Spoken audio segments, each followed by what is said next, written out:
선서 양심에 따라 숨김과 보탬이 없이 사실 그대로 말하고 만일 거짓말했으면 위증의 벌을 받기로 맹세합니다. 증인 여인형. 오전에 또 다른 법정에서 나가셨죠? 네, 그렇습니다. 오늘 좀 힘드실 것 같은데, 예, 우선에 청구인 대리인 30분 주신문 하십시오. 증인 일반적인 사항부터 좀 여쭙겠습니다. 증인 대전복이라는 용어 아시죠? 네, 어떤 겁니까? 저희 국군 방첩사령부령에 따르면 저희들은 군 관련 정보의 수집, 작성 및 처리 업무의 하나로서 대국가전복, 대테러, 대간첩 작전 이런 정보 업무를 수행합니다. 거기에서 언급되는 내용입니다. 내란도 그 중에 하나죠. 내란을 진압하는 거. 그런 부분에 대한 답변은 제가 이 구체적인 법률 전문가가 아니고 예, 알겠습니다. 해석의 문제가 있고 예, 이번항 제가 하겠습니다. 조언을 받을 수가 없기 때문에 좀 이번항 답변을 한번 제한됩니다. 이번항 하겠습니다. 군사법원법에 보면 방첩사령부 소속 경찰관들의 또 경찰권을 주고 있죠. 수사권을 알고 계시나요? 공안 사건에 대한 수사권 예, 말씀하십니까? 군사보건법에 따르면 저희들이 갖고 있는 수사권이 군사기밀보호법, 남북교류 협력에 관한 법률, 그다음에 국가보안법에 규정된 죄를 범한 사람이 집회 및 시위에 관한 법률에 규정된 죄를 범하는 경우, 내란죄, 외환해제, 반란해제, 이적해제, 군사기밀 누설죄, 암호부정사용죄, 국가보안법 위반의 죄를 수사하게 되어 있습니다. 맞죠? 그러면 군사 경찰도 수사할 수 있나요? 군사 경찰이 무엇을 수사한다는 말씀이시죠? 공안 사건 같은 경우, 군내 공안 사건 같은 거 모르시나요? 그건 정확히 잘 모르겠습니다. 알겠습니다. 1-2번항 하겠습니다.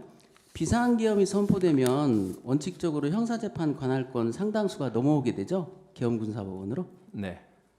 그래서 국군 방첩사령부의 대전복 활동은 군내로부터 군인 군무원뿐만 아니라 민간인에 대한 것까지로 확대되죠.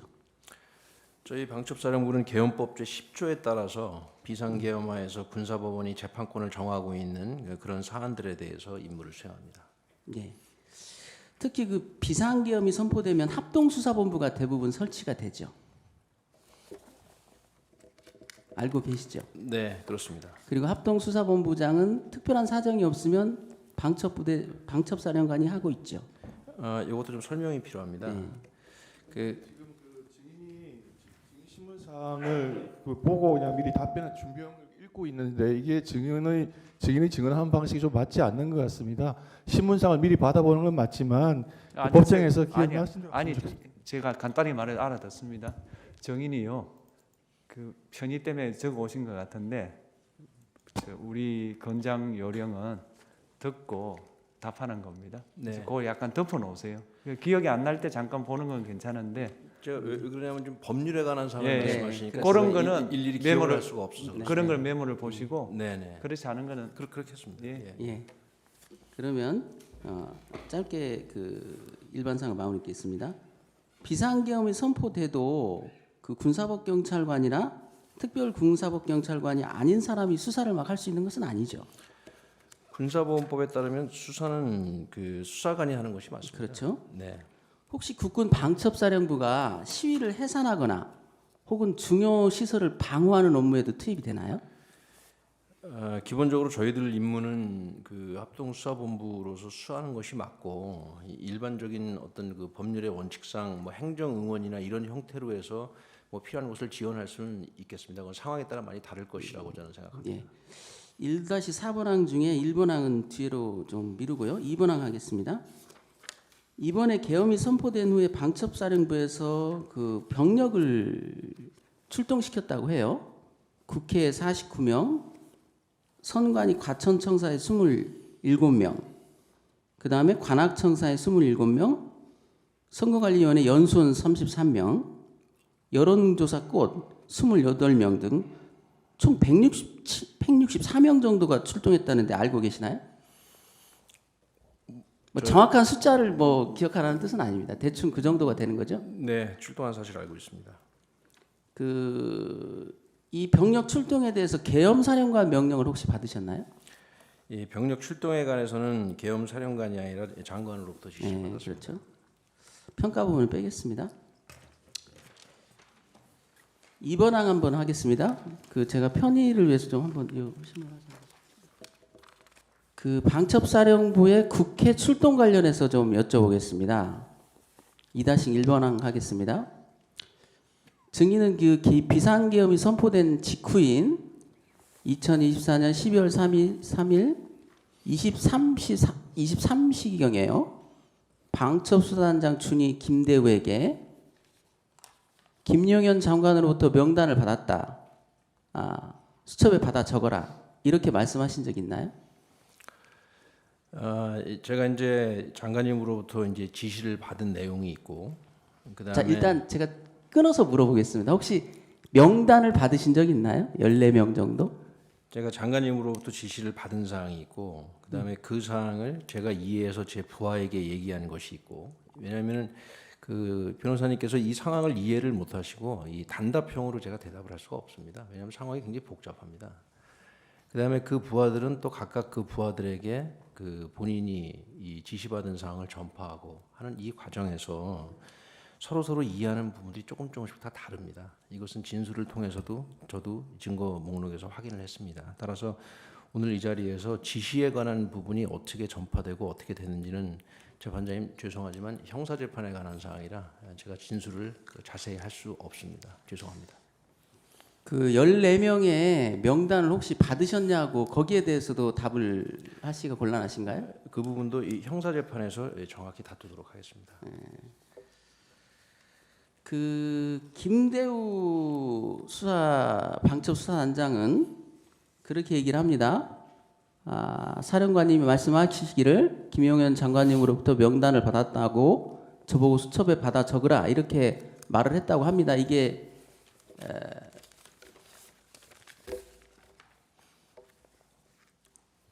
반장님 있습니다.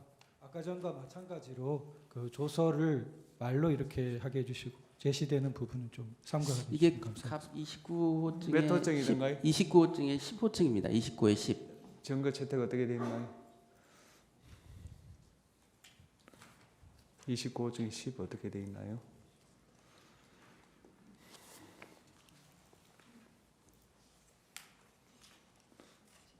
예, 채택되어 있습니다. 하십시오. 예. 여기에 김대우 방첩수사단장이 한 말입니다. 사령관님께서 말씀하시기를 김용현 장관님으로부터 명단을 받았다. 저보고 수첩에 적어라 이렇게 말을 했다고 해요. 혹시 김대우 수사단장한테 이런 말씀을 하신 적 있나요? 이 사항도 마찬가지로 이 형사재판에서 굉장히 엄격하게 따져봐야 될 사항이기 때문에 이 자리에서 증언하기가 좀 곤란함을 재판장님 양해해 주십시오.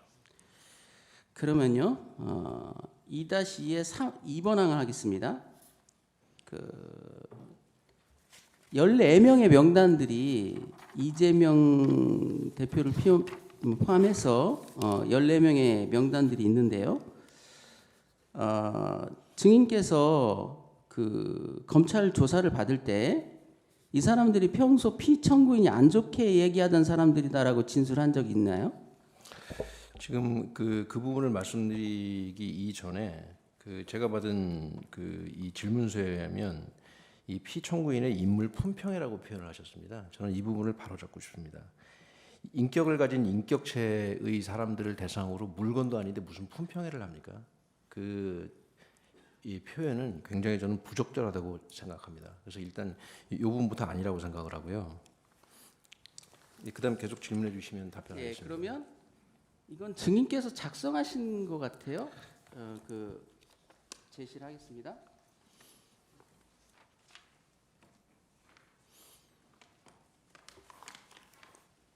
여기 보면 증인께서 작성하신 조서예요. 갑 29-25. 29-25 아직 채택 안 돼 있습니다. 그런가요? 그냥 이게 그대로 물어보십시오. 예. 조서를 인용하지 마시고.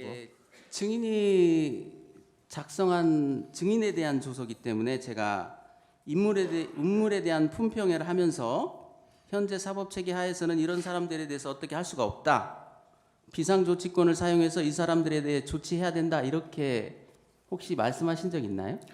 제가 이 기억에 의하면 검찰 조사 간에 여러 가지 대화가 있었지만 거기서 무슨 뭐 품평이다 그런 단어가 오간 것은 맞습니다. 그러나 그 앞서 말씀드린 것처럼 제 기억으로는 이 인격체를 갖고 있는 사람들을 품평한다, 품평회를 한다라는 단어의 사용은 저는 적절치 않다라는 그런 생각을 갖고 있기 때문에 그 말씀을 드리는 것입니다. 그러면 그때 이제 12월 3일 날 밤 11시경 그 무렵에 혹시 이 명단을 방첩수사단에 제공하면서 체포해라 이런 말도 하신 적이 없나요?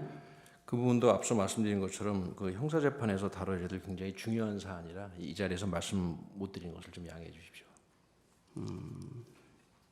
만약에 변호사님께서 뭐 괜찮으시면 그때 어떤 그런 지시 전파가 이루어졌던 방첩사의 상황이 어떤지는 제가 설명드릴 수 있습니다. 자, 2-3번에 우선 체포자에 대해서 좀 묻겠습니다. 2024년 12월 4일경에 새벽 00시 38분경에 방첩사 수사단 소속의 군민회라는 분이 8명에게 그 그룹 통화를 하면서 우선 우원식, 이재명, 한동훈부터 체포해라 이런 지시를 내렸다고 해요. 혹시 알고 계시나요?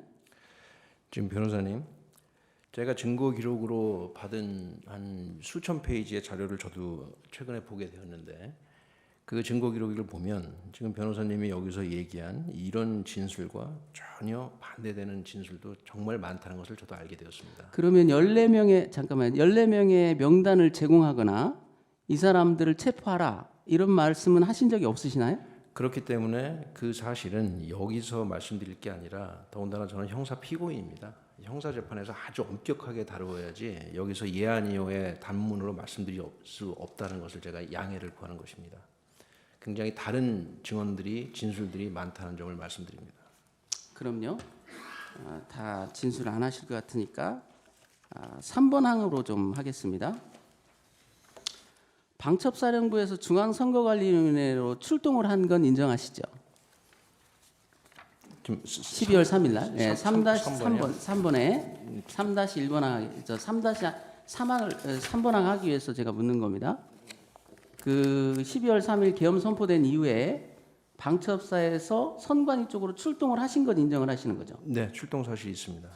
그러면 그 2024년 여름경위를 좀 물어볼게요. 증인이 그 4.15 총선 후에 여름경이라고 하는데요. 비서실장 정성호에게 유튜브에서 주장하는 선관위 부정선거가 도대체 무슨 얘기냐? 이거 좀 확인해봐라 이렇게 지시한 적은 있으신가요? 답변 드리겠습니다. 네. 이 방첩사의 비서실은 사령관을 개인적으로 보좌하는 기능이 있습니다.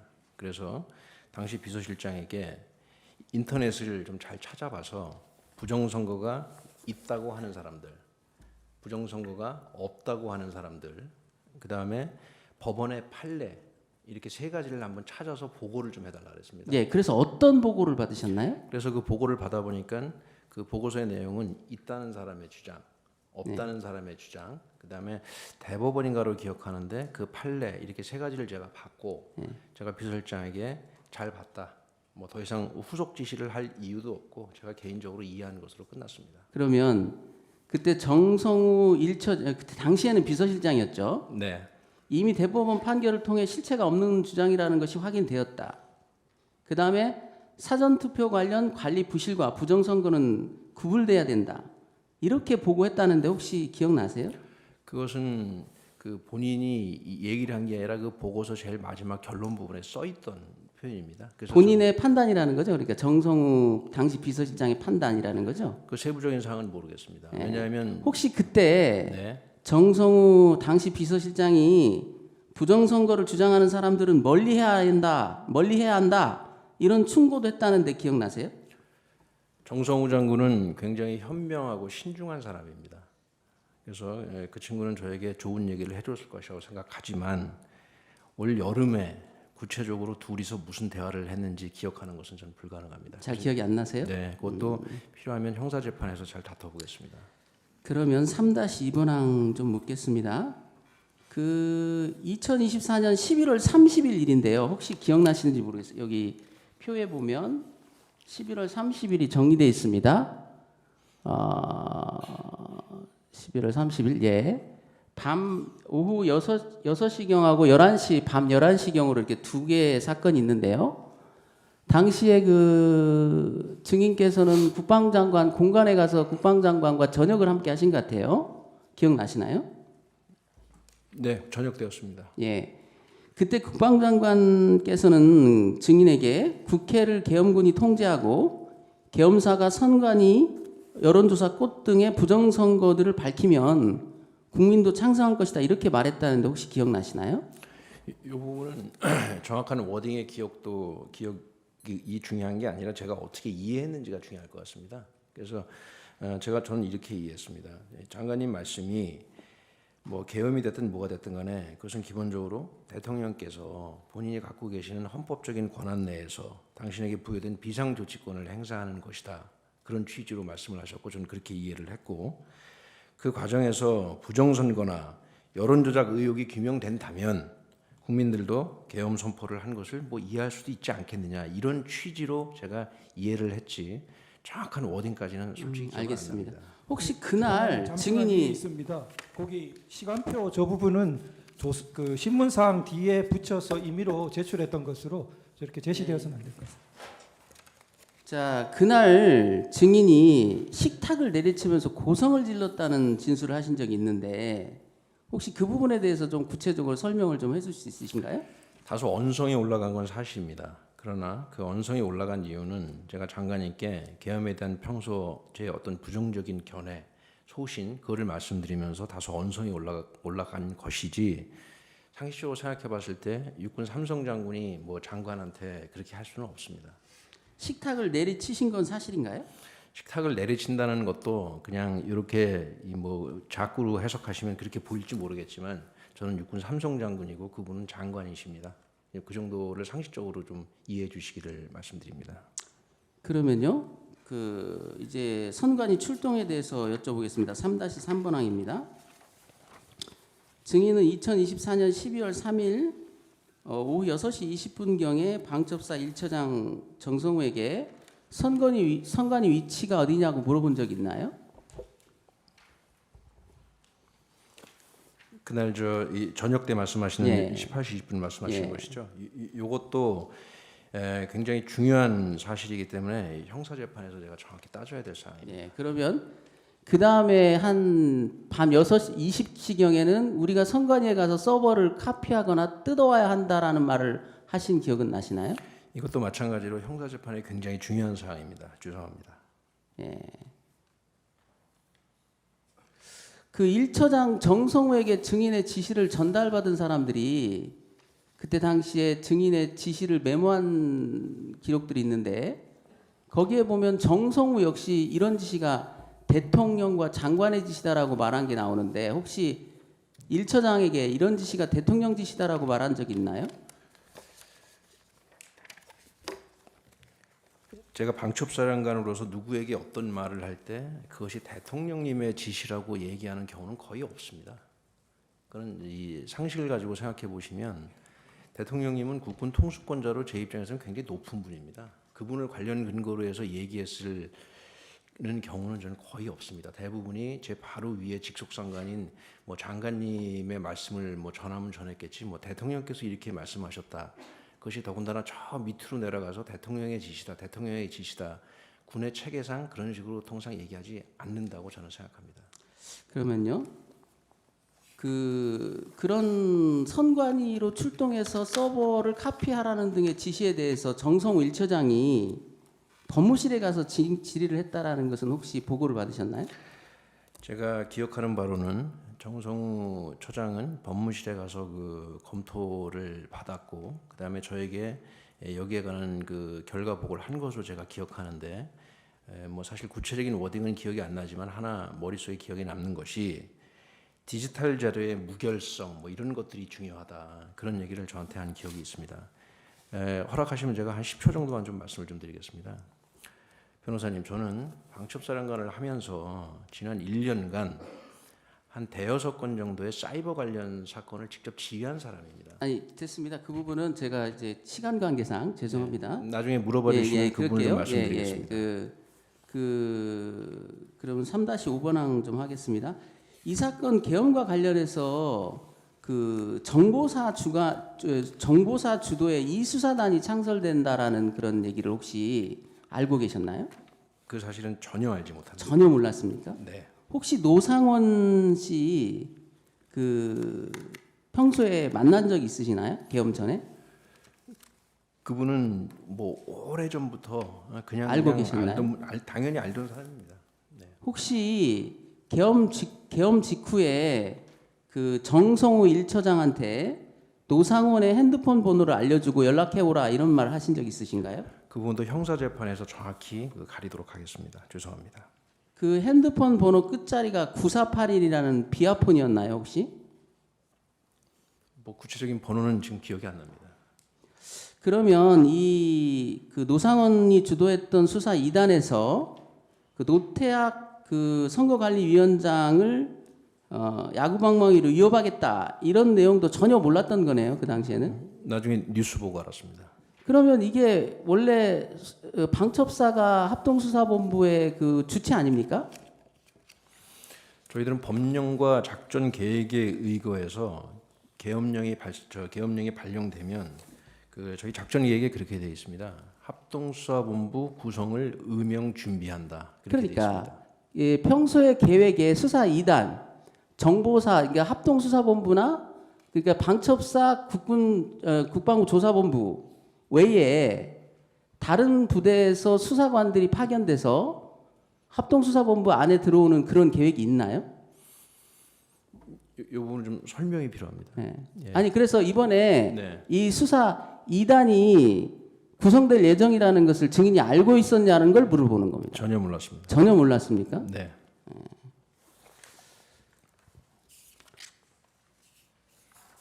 혹시 수사 2단에서 하는 그 선관위 직원들에 대한 조사 이런 것들에 대해서 혹시 증인이 반대했기 때문에 이런 현상이 일어난 거 아닌가요? 방첩사에서 맡아달라고 했는데 거부해서 이런 일이 벌어진 거 아닌가요? 지금 질문의 의도를 잘 모르겠습니다. 그러니까 제가 반대를 해서 무슨 말씀이시죠? 노상원 주도의 수사 2단이 만들어진다고 계획이 짜 있었지 않습니까? 그걸 전혀 모르셨다는 게 좀 이해가 안 돼서 그러는 거예요. 수사본부가 만들어지면 본부장은 방첩사령관이 하게 돼 있지 않습니까? 방첩사령관의 사전 양해 없이 방첩사령부 내의 수사 2단을 그것도 방첩부대원들이 아닌 정보사령부의 소속 인원들로 대거 채우는 그런 계획이 만들어졌다는 게 되게 이례적인 거 아닌가요? 저는 그 계획에 대해서 전혀 알지 못합니다. 알지 못합니까? 네. 노상원 씨 이 계엄 직전이나 아니 그 여름경부터 해가지고 계엄 선포되기 전까지 노상원 씨를 만난 적 있나요? 저는 그 계획에 대해서 전혀 알지 못한다는 답변을 드립니다. 네, 좋습니다. 4번 하겠습니다. 2024년 12월 4일 날, 12월 3일에서 4일 날 넘어가는 자정 무렵에요. 대령 나승민이라고 아시죠? 네. 그 사람을 혹시 사령관실로 호출한 적 있나요? 기억나시나요? 뭐 사실 정확한 기억은 없습니다. 그때 4명의 군인들의 명단을 불러줬다는데 기억나시나요? 지금 이 질문지를 주셔서 저도 질문지를 보고 사실은 이 내용이 어렴풋이 기억이 났습니다. 이런 일이 있긴 있었던 거죠. 나대령이 그렇게 진술을 했기 때문에 밤 12시 넘어서 이런 일이 있긴 있었던 것 같은데 이것은 상당한 설명이 필요합니다. 자, 이름을 말이죠. 이렇게 얘기합니다. 대령 서성훈, 중령 김중일, 근데 이게 김종일의 오타 같아요. 그 다음에 중령 윤유중, 소령 김정길 이렇게 4명을 불러주면서 이 4명이 어떤 사람인지 좀 확인해봐라 이런 지시를 했다는데 이거 혹시 국방장관으로부터 받은 지시입니까? 두 가지를 말씀드리겠습니다. 네, 국방장관께서 그런 지시를 저한테 하신 적 없고요. 그 다음에 이 장교 4사람의 이름이 이렇다는 것도 이 질문지를 보고 이번에 처음 알았습니다. 저는 어렴풋이 기억을 하고 있었고 계엄 군사법원이 나중에 설치되는 문제와 관련해서 혹시 이 담당 실장에게 물어봤을 수는 있겠다라는 생각을 하고 있습니다. 중령 윤유중이 혹시 누군지 아세요? 제가 기억하는 바로는 제가 방첩사령관을 했기 때문에 영장 청구나 이런 거와 관련해서 국방부 법원과 일이 많습니다. 그래서 국방부 법원에 근무하고 계시는 판사님들 이름을 제가 어느 정도는 기억을 하고 있는데. 자, 그래서 본인이 이런 4명의 이름을 나승민 대령에게 불러준 건 맞아요? 정확하게 요 4명의 이름을 불러준지도 사실은 기억이 불분명하고, 이것은 그러면 증인의 머릿속에서 처음 나온 얘기입니까? 이 4명은 그전에는 누구로부터 지시받거나 이 사람 좀 알아봐 이런 지시가 아무 데서도 안 나왔는데 없습니다. 증인께서 혼자 생각해서 만들어낸 얘기라는 거예요? 지금 이것도 형사재판에서 다투어야 되는데 아마도 제가 궁금해서 물어봤을 것 같고, 이것은 형사재판에서 정확히 한번 따져보겠습니다. 그러니까 왜 궁금했냐고 좀 묻는 겁니다. 4명이. 그래서 제가 추정컨대 그 시간이, 그러니까 이 나승민 대령의 진술서나 이런 것들을 보고 제가 이제 기억을 환기해서 네. 생각하건데 시간이 24시간 넘었습니다. 그러면 합동수사본부장으로서 임무를 수행해야 될 것이 예상되기 때문에 저도 군인이고 하니까 그 다음 절차들을 아마도 생각했을 것 같습니다. 그러면 계엄 군사법원은 어떻게 되지? 영장 청구는 어떻게 되지? 이런 것들이 궁금해졌을 것 같고, 군사법원은 약 몇 년 전에 그 시스템이 바뀌어가지고 한 3개인가 4개 정도의 지역 군사법원 말고 전국에 한 증인 잠깐만요. 네. 제가 질문을 좀 할게요. 네. 그런 변명이 있을 거라고 생각하고 제가 묻는 겁니다. 중령 윤유중 같은 경우는 당시 중앙지역 군사법원에 있지 않았어요. 그러니까 제가 중령 윤유중은 대령 박정훈에 대해서 영장을 기각하고 떠난 판사입니다. 그 판사에 대해서까지 이렇게 누군지 알아보라고 했던 것은 이상하지 않나요? 더군다나 중령 김종일, 소령 김정길은요, 올해 1월 9일 날 박정훈 대령의 무죄를 선고한 그 재판부예요. 특히 그 재판부에도 주심 판사만 이렇게 딱 찍어서 김정길이라고 특정을 하고 있다고요. 소령 김정길로. 부심은 빼고. 그러면 방첩사에서는 그러면 그동안 쭉 박 대령 사건에 대해서 모니터링하고 계셨나요? 재판장님, 이번 탄핵 사건과 전혀 무관한 것이고 형사재판에서 다퉈야 될 사항에 대해서 제가 더 이상 증언할 이유가 없을 것 같습니다. 다음 사항 물어보시죠. 네, 그러겠습니다. 그 증인께서는 마지막에 있잖아요. 12월 24일 날 서울중앙지검 검사 앞에서 이런 말을 한 걸로 기록이 나와요. 저는 대통령과 김용현 장관이 군을 정치적으로 이용했다고 생각합니다. 군의 억울함을 제가 밝히고 싶습니다. 이렇게 진술한 걸로 나오는데 혹시 기억나시나요? 저는 그때 당시에 심경이 그랬습니다, 변호사님. 저희 방첩사 직원들은, 방첩사 요원들은 사령관 명령에 복종한 것이고, 그러나 그 명령에 복종하되 비상계엄하에서 최대한 신중하게 조치하려고 이 사람들은 노력을 했습니다. 그러나 현재 상황에서 수많은 군인들이, 방첩사 요원들이 고초를 겪고 있습니다. 그것이 너무 안타까웠고 그것이 참담한 심정이라 그러니까 그런 식으로 말씀드린 겁니다. 군을 정치적으로 이용했다라는 게 무슨 뜻인지 좀 설명을 구할 수 있을까요? 군을 정치적으로 이용했다. 뭔가 정략적으로 군을 이용했다라는 뜻으로 읽히잖아요. 저는 본인 이런 말씀을 하신 적은 있어요? 검사 앞에? 재판장님 이의 있습니다. 의견을 물어보는 것은 증인 신문에서 부적절하다고 생각됩니다. 다음 물어보시죠. 네. 이 점에 대해서 혹시 그 방첩사 내의 부하들은 어떤 생각을 갖고 계시는지 혹시 들어보신 적 있으신가요? 저는 구속 수감된 이후로 그런 연락을 할 방법이 없습니다.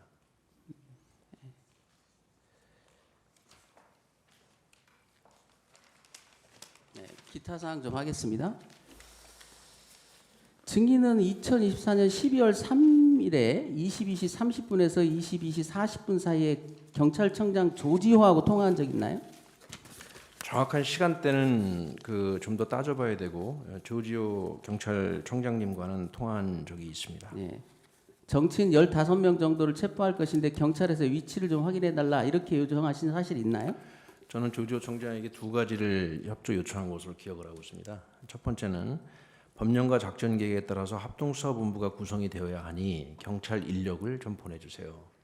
두 번째는 그 특정 명단에 대해서 저희들이 위치를 알 방법이 없으니 위치 파악을 좀 요청합니다. 이것이 제가 기억하는 바입니다. 특정 명단을 이렇게 알려줬나요?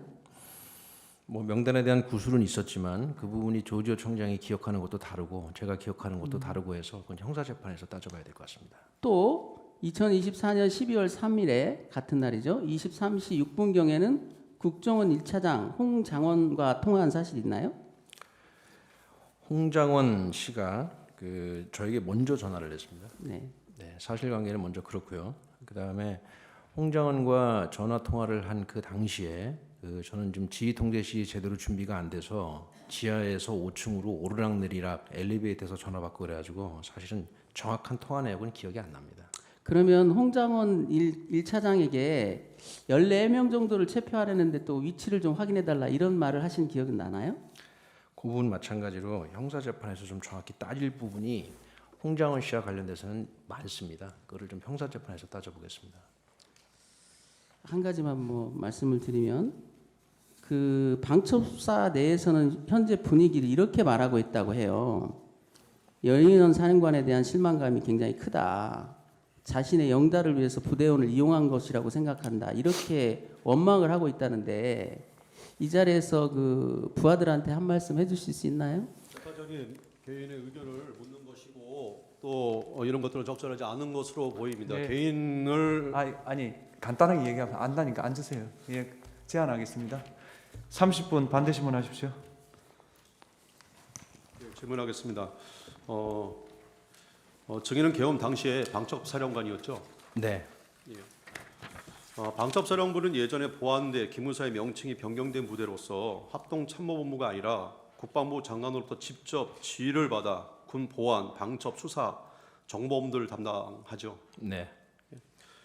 방첩사 참모장 이경민은 검찰에서 계엄이 선포되면 계엄사령관의 명을 받아 합동수사본부가 꾸려지게 되는데 방첩사령관이 합동수사본부장이 되고 그 밑에 합동수사단이 구성된다고 진술했는데 이 절차가 맞는지요?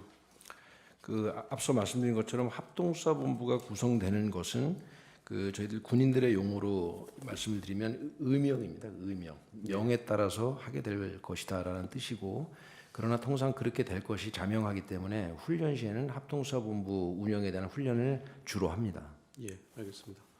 그 합동수사단에는 경찰, 군사경찰도 들어와서 합동수사단장의 통제를 받게 되고 합동수사본부에는 합동수사단 외에 합수정보처를 두어서 원래 방첩사 고유의 기능인 정보 보안, 방첩 업무를 수행하는 거죠. 네, 일반적으로 맞는 말씀인 것 같습니다. 작년 12월경에 일부 언론에서 방첩사가 대북 작전도 기획했다라는 보도가 있었는데요. 이건 사실이 아니죠. 전혀 알지 못합니다. 증인은 2024년 11월 6일 또 11월 30일 국방부 장관을 만났을 때 장관이 계엄을 화제로 올리자 반대의 뜻을 표시한 바 있죠. 날짜가 언제라고 그러셨죠? 2024년 11월 6일 그다음에 11월 30일. 그렇습니다. 제가 갖고 있는 부정적 소신에 대하여 장관님께 말씀드렸습니다. 예. 증인은 계엄 전날과 전전날 그러니까 12월 1일, 2일 휴가를 신청했죠. 휴가를 다녀왔습니다. 예. 그 장관이 이 휴가를 허락하자 계엄이 현실적으로 임박한 것은 아닌 모양이다 이렇게 생각을 했죠. 그럼 그냥 상식적으로 생각하시면 될 것 같습니다. 예. 큰 일을 앞두고 휴가를 가는 사람은 많지 않을 거라고 생각합니다. 예. 정의는 실제로 장본인 병간호 때문에 휴가 갔다 오셨죠? 네, 실제로 뭐 편찮으신 분이 있어서 다녀왔습니다. 예. 이 사건 계엄 발령 전날까지 증인은 휴가를 가고 또 방첩처장은 8168 부대를 지휘하며 계엄 발령 시 중요한 역할을 해야 할 주요 주기자인데 12월 1일에 폴란드로 출장을 간 상태여서 방첩사령부 이경민 참모장은 계엄을 전혀 예상하지 못한 상황이었다 이렇게 진술했는데 맞죠? 제 밑에 준장급 처장이 3명이 있는데 그중에 1명이 그 주에 폴란드로 출장을 간 사실이 맞습니다. 이것도 상식적으로 판단하시면 될 것 같습니다. 예. 그 계엄 당일에 지휘관 화성의 시설도 제대로 작동되지 않았고 또 수사단장을 맡을 장성을 포함한 다수의 영해 거주자들이 정상 퇴근해서 쉬고 있다가 급히 연락을 받아 부대에 도착하는 데만 한 1시간이 넘게 걸리는 등 도저히 미리 준비된 계엄이라고는 볼 수 없는 상황이었죠. 저는 그 비상계엄이 선포되고 국방장관께서 주관하시는 그 전군 주요 지휘관 군인들 말로는 VTC 화상회의라고 하는데 그 화상회의에 참석하지 못했습니다. 그 이유는 그 화상회의를 준비하는 그 쉽게 말하면 기술자가 다 퇴근해 버려 가지고 연결이 안 돼 가지고 그 화상회의에 참석도 못했습니다.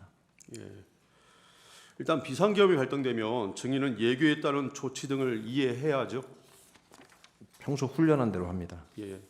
예규에 따른 조치는 합동수사본부 설치 준비와 그에 부속된 시설 점검 이와 같은 일이죠.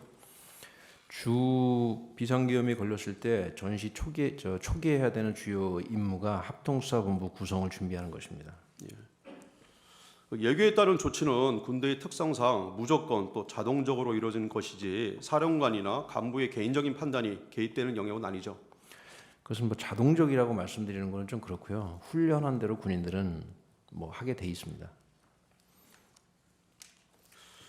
예, 증인은 검찰에서 이 사건 비상계엄이 선포되고 나서 소극적 입장을 취하면서 되도록 말을 아꼈는데 다만 부하들은 증인의 이런 마음을 알지 못하였기 때문에 매뉴얼대로 행동하였다라고 진술하였습니다. 사실인가요? 그때 당시에 초기에 그 방첩사의 상황을 좀 말씀드려도 되겠습니까? 예. 그 22시 한 40, 첫 번째입니다. 22시 40분에서 22시 50분쯤에 영해 거주자 비상 소집이 발령됐습니다. 그리고 방첩사 사람들은 일반 전투 부대와 다르기 때문에 서울 시내, 경기도 곳곳에 흩어져서 삽니다. 방첩사 사람들이 영해 거주자 비상 소집이 완료된 시간이 그 다음 날 새벽 1시입니다. 여기서 말씀드리는 것은 방첩사가 사전 준비가 되어 있지 않았고 지휘 통제 시스템이 제대로 갖추어지지 않았다는 점을 말씀드리는 것입니다. 두 번째, 각종 지시나 전파들이 문서화되지 않고 다 구두로 전파됐습니다. 더군다나 녹음 기능이 근본적으로 없는 비아폰으로 전파됐기 때문에 지시와 전파된 내용들의 정확한 워딩이 남아있는 게 없습니다. 세 번째, 더욱 중요한 것은 저희들은 군인입니다. 구두로 지시되고 전파된 사항에 더하여 평상시에 훈련하고 평상시에 작전 계획에 있고 평상시에 매뉴얼에 있는 내용들이 다 혼재가 됩니다.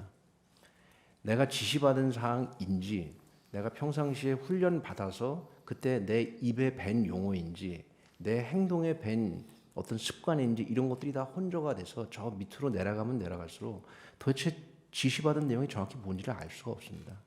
이러한 세 가지 이유 때문에 아까 변호사님께서 말씀하셨을 때 제가 세부적인 워딩에 대해서 이 자리에서 말씀 못 드린다고 죄송하다고 양해를 구한 것입니다. 이것은 형사재판에서 정확하게 엄격하게 따져봐야지 예한 이하로 대답할 수가 없습니다.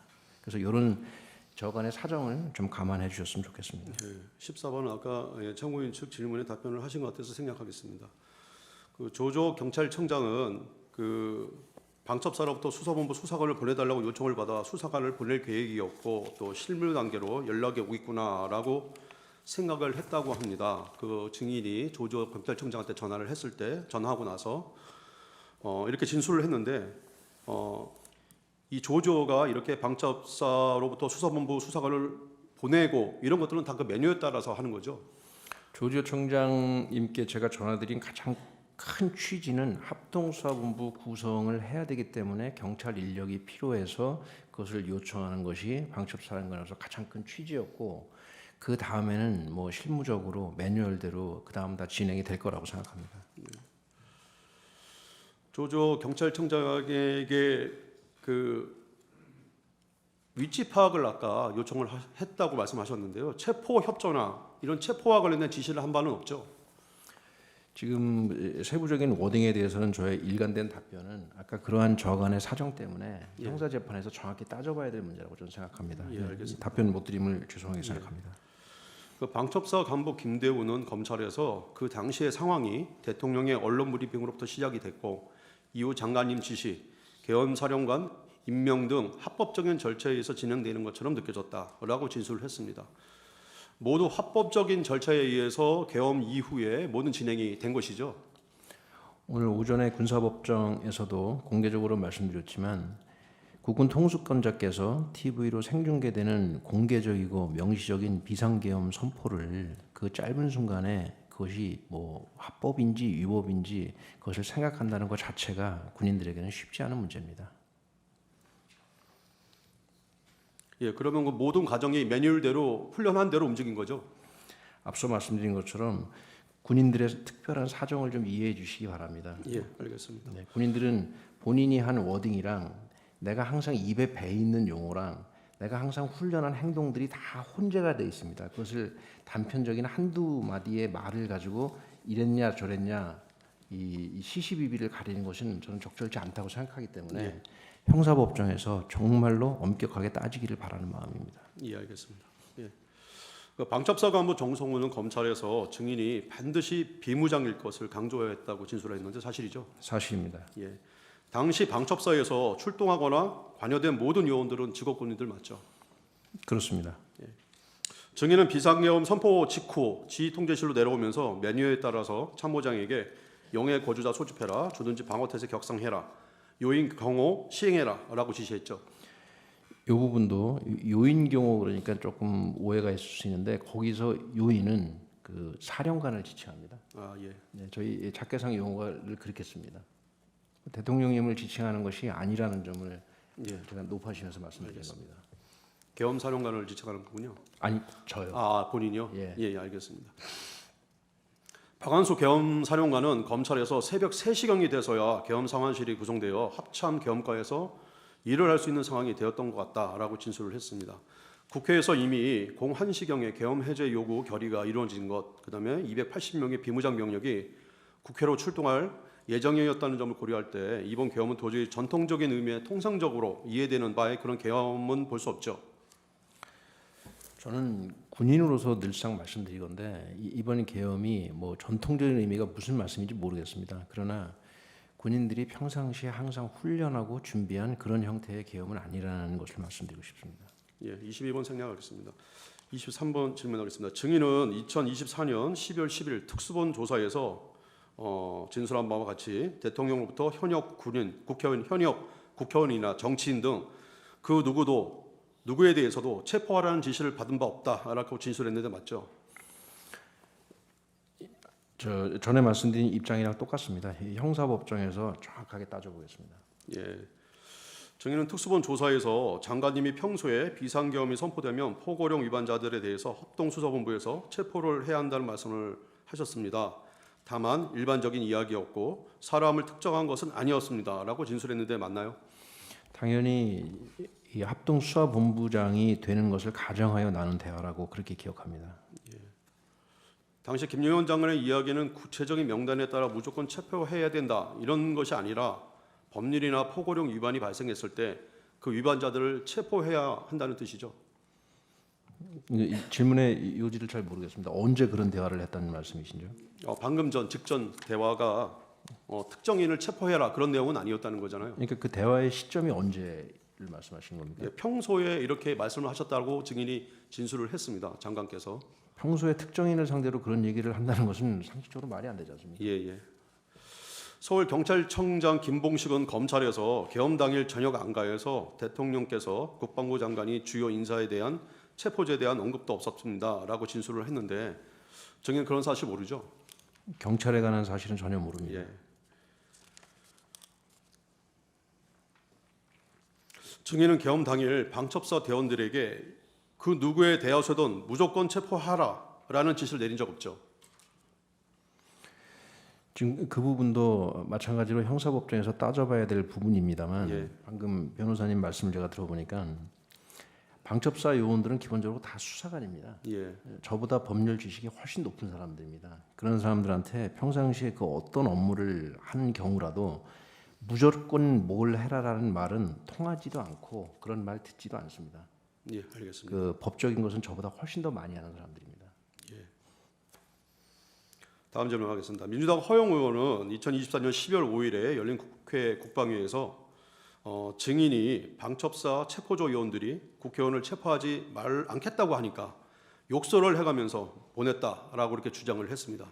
사실이 아니죠? 제가 욕설을 했다고? 예. 전혀 사실 아닙니다. 증인은 검찰에서 방첩사의 업무 특성상 장군에게만 지시를 하고 아주 일반적인 얘기를 하지 상사에게 지시하지 않는다고 진술을 했는데 맞나요? 방첩사는 정보기관이자 수사기관이기 때문에 그 업무의 관행의 특징이 있습니다. 그 굉장히 격벽으로 둘러싸여 있고 서로 옆 사무실에서 뭐가 하는지 잘 모릅니다. 그래서 뭐 그런 취지로 제가 말씀을 드린 것으로 기억합니다. 그 방첩사 간부인 구민회는 김대우 단장이 체포 명단이라는 용어 표현을 사용했기 때문에 체포하는 것으로 이해하였습니다. 혐의도 모르는 상태였기 때문에 경찰 등 수사권이 있는 기관이 체포하고 우리는 인계받아 이송 및 구금하는 것으로 받아들였습니다. 라고 진술을 했습니다. 증인이 예하부대에 지시한 것이 장관이 지시한 일부 정치인들에 대한 동정 파악과 그 이상은 없죠. 지금 장관님이 저한테 하신 말씀, 그다음에 제가 제 부하들에게 한 얘기, 그다음에 부하들이 또 그 밑으로 지시하고 전파한 그 모든 것들이 앞서 말씀드린 것처럼 굉장히 복잡하고 혼란한 상황에서 다 섞여 있습니다. 그래서 어느 것이 맞는지는 형사 재판에서 명확히 따져봐야 될 사항이라고 누누이 말씀드리는 것입니다. 예, 알겠습니다. 그 출동하는 대원들 중에 일부가 포승줄과 수갑 등이 들어있는 개인 장비 팩을 휴대한 것은 당시 개헌 발령으로 경계태세 2급 상황인 점을 고려할 때 면밀에 따라서 이루어진 것이죠. 저는 그 부분은 조금 말씀드리고 싶은 게 저도 이제 그를 증거 자료에서 봤습니다. 뭐 수갑, 포승줄 그건 어떤 의미냐면 기본적으로 군인들이 갖고 있는 기본 장구입니다. 기본 장구는 그냥 요만한 세게 들어 있습니다. 그냥 출동하면 들고 나가는 겁니다. 특별한 목적을 위해서 거기다가 넣어놓는 그런 것이 아니고 늘 훈련하면서 군인들이 쓰는 겁니다. 예. 그거를 그 안에 있는 하나하나를 가지고 다 의미를 삼기 시작하면 이것은 뭐 도저히 설명이 안 되는 것들이 너무나 많습니다. 그래서 그런 취지로 이해해 주시면 좋겠습니다. 예, 알겠습니다. 그 선관위 쪽을 제외하고 국회 방향으로 총 49명 출발한 것이 방첩사 출동 내역의 전부죠. 선관위 제외하고 국회로 출동한 49명이 국회로 출동한 사람 전부죠. 그 국회 쪽으로 가고 선관위 쪽으로 가고 그랬습니다. 저 명수까지는 뭐 제가 정확하게 여기서 알겠습니다. 기억이 안 납니다. 제가. 예. 그러면 그 국회 쪽으로 출발한 사람이 국회 울타리에 도착한 사람도 한 사람도 없었죠. 너무 늦게 출발했기 때문에. 그 상황을 좀 말씀드리면 방첩사 요원들이 평균적으로 출동을 개시한 시간이 12월 4일 01시입니다. 예. 01시에 출동을 해서 국회 방향으로 출동한 사람들은 그 요원들은 국회 경내에 진입도 안 했고 국회 외곽 도로 차량 안에서 대기하다가 철수 명령에 따라서 철수했고 선관위 방향으로 출동한 요원들은 중간에 가다가 다 돌아왔습니다. 도착도 못했습니다. 예. 선관위 등 출동과 관련해서 좀 질의 좀 하겠습니다. 방첩사 간부 이종우는 비무장 상태로 사복을 착용하고 나가라고 했습니다.라고 진술했습니다. 증인이 이 사건 당시 예하 병력에게 비무장을 강조한 것은 맞죠? 비무장을 강조한 게 아니라 비무장을 지시했습니다. 예. 방첩사 사이버 보안실장 유재원은 검찰에서 과장들과 논의를 하다 보니 시간이 01시 가까이 되었습니다라고 진술하였습니다. 방첩사의 선관위 관련 팀들은 계엄 해제 요구 결의가 이루어진 12월 4일 01시경에 출발해서 목표지에 도착하기 전에 모두 되돌아오게 된 것이죠. 선관위 방향을 말씀하십니까? 예. 그렇습니다. 방첩사 간부 이종우는 제가 부대 위병소를 통과한 것이 12월 4일 01시 27분입니다. 특별히 출발을 독촉하는 연락을 받지는 못했습니다. 라며 디지털 포렌식 장비는 챙기지도 못했다고 진술했습니다. 증인이 장비를 챙기라거나 출발을 독촉한 사실도 없죠? 없습니다. 결국 국회로 출발했던 방첩사 인원이나 선관위 관련 4곳으로 출발한 방첩사 요원들은 목표지에 도착하기 전에 계엄 해제 결의가 이루어지는 바람에 한 명의 경찰도 만나지 않고 전원 부대로 복귀하게 된 거죠. 제가 알기로는 그렇습니다.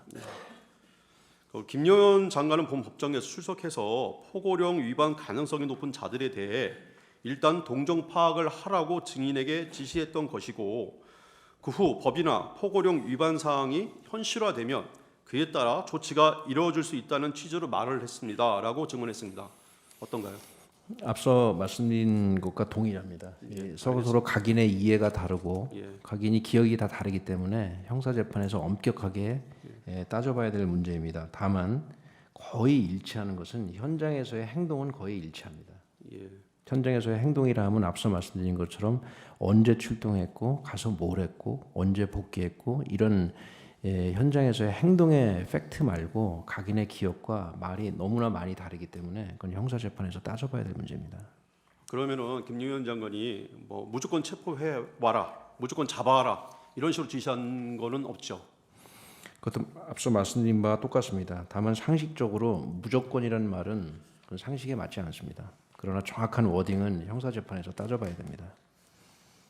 예, 이것도 뭐 같은 대답을 하실 거로 보여지는데요. 그래도 한번 질문을 드려보겠습니다. 증인에 대한 공소장에는 김용현 국방부 장관이 비상계엄이 선포된 무렵 증인에게 전화로 이재명, 우원식, 한동훈, 조국, 김민석, 박찬대, 김민웅, 김명수, 김어중 등 10여 명을 체포하라. 경찰에 연락하여 대상자 위치를 파악하고 일단 국회로 출동하라라고 명령을 하였다고 기재되었는데요. 이 사실이 아니죠. 그것도 형사재판에서 정확하게 따져보도록 하겠습니다. 예. 증인은 계엄령 선포 후에 동종 파악 대상자들이 포고령을 위반하는 경우 방첩사가 체포를 담당하는 것이 아니라 군사 경찰 등에 의해 체포된 사람에 대해 구군 장소로까지 이송하는 역할이 생길 수도 있음을 이야기한 바 있나요? 마찬가지로 형사재판 사항이기 때문에 형사재판에서 다투도록 하겠습니다. 예, 42번도 생략을 하겠습니다. 그 상부 지침에 따라서 계엄 사무를 수행했던 군인들이 이후 내란이라는 엄청난 제목으로 여러 머리를 대는 상황에서 국회 울타리까지 가지도 못했던 증인의 부대가 대단한 체포 작전을 벌인 것처럼 왜곡되게 보도되는 것이 억울하지 않습니까? 그 부분에 대해서는 기회를 주시면 제가 좀 드릴 말씀은 있습니다. 예, 말씀하십시오. 지금 오전에 그 군사법정에서도 말씀드렸지만 저는 당시 방첩사령관 책임자로서 정말 참담하고 정말 안타까운 심정입니다. 군인들은 명령에 따랐습니다. 이것은 변명하는 게 아닙니다. 비상계엄이라는 국군 통수권자께서 내리신 그 명시적이고 공개적인 명령에 따르지 않을 군인은 제가 볼 때는 없습니다.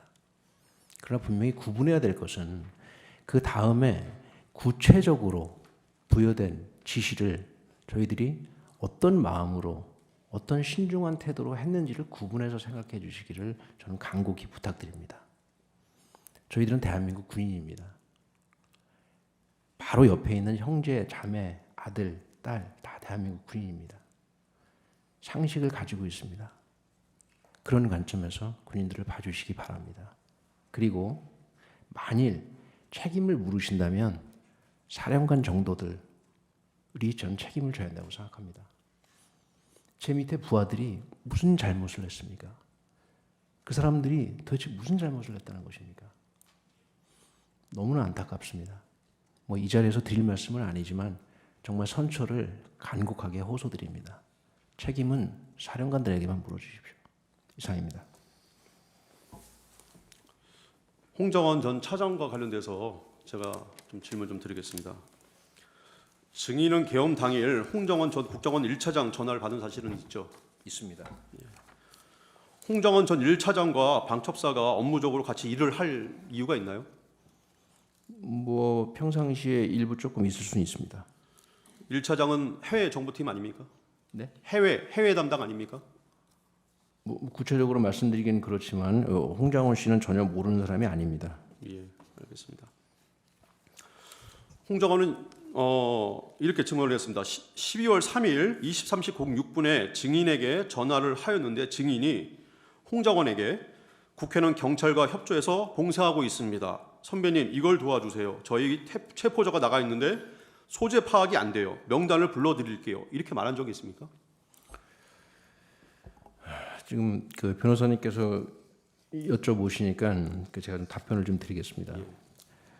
기본적으로 홍장원 씨와 제가 통화한 그 상황이 아까 말씀드린 것처럼 엘리베이터 타고 왔다 갔다 하면서 통화를 했기 때문에 사실 저는 정확한 기억이 없습니다. 그런데 구속 수감된 상태에서 그 사람이 뭐라고 얘기하는지 제가 볼 틈도 없었습니다. 그런데 요번에 제 재판 증거 자료를 보니 마침 그 안에 홍장원 씨의 인터뷰 내용이 있었습니다. 그 인터뷰 내용을 보면서 두 가지가 사실은 아주 이상했습니다. 재판 증거 기록에 의하면 그날 밤 10시 40분경에 제가 홍장원 씨와 통화하면서 국회는 경찰과 협조해서 봉쇄하고 있다. 지금 체포조가 나가 있는데 제가 그렇게 얘기했다고 홍장원 씨가 언론 인터뷰를 했더라고요. 앞서 말씀드린 것처럼 방첩사 의원들의 평균 출동 시간은 그 시간으로부터 2시간 후인 새벽 1시입니다. 제가 정확한 대화 내용은 기억이 안 나지만 2시간 전에 홍장원 씨와 그런 대화를 했을 것 같지가 않습니다. 이건 저는 증거는 없습니다. 그러나 상식선에서 그런 말씀을 드리는 겁니다. 이상입니다. 또 홍장원은 이런 얘기도 증인이 했다고 합니다. 1조 2조가 축차 검거 후에 방첩사 구금 시설에 감금 조사할 예정입니다. 그리고 지금 제일 급한 게 검거를 위한 위치 추적인데 위치 추적을 부탁드립니다. 라고 말을 했다고 합니다. 이런 사실이 있나요? 지금 그 말씀 처음 듣는 말씀인데 1조 2조가 무슨 말씀입니까? 홍장원이 그렇게 얘기를 했습니다. 방첩사령관님이 홍장원한테 그렇게 얘기를 했답니다. 그러니까 재판장님 이 부분도 저는 지금 방금 얘기를 들으니까 그런 생각이 듭니다. 10시 40분, 50분 그때 통화해서 1조, 2조라는 말을 했을 것 같지도 않고 무슨 말인지도 모르겠습니다. 예, 이거 49번을 먼저 질문하겠습니다. 이거 좀 켜주십시오. 49번이 뭘 말씀하시는 거예요? 아닙니다. 예, 질문사항을 제 126호 중에 4 홍장원의 메모를 제시하겠습니다.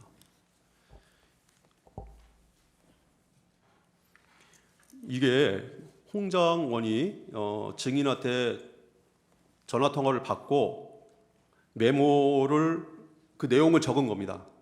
적은 거를 다시 다른 사람한테 대피를 부탁해서 한 것이 맞죠?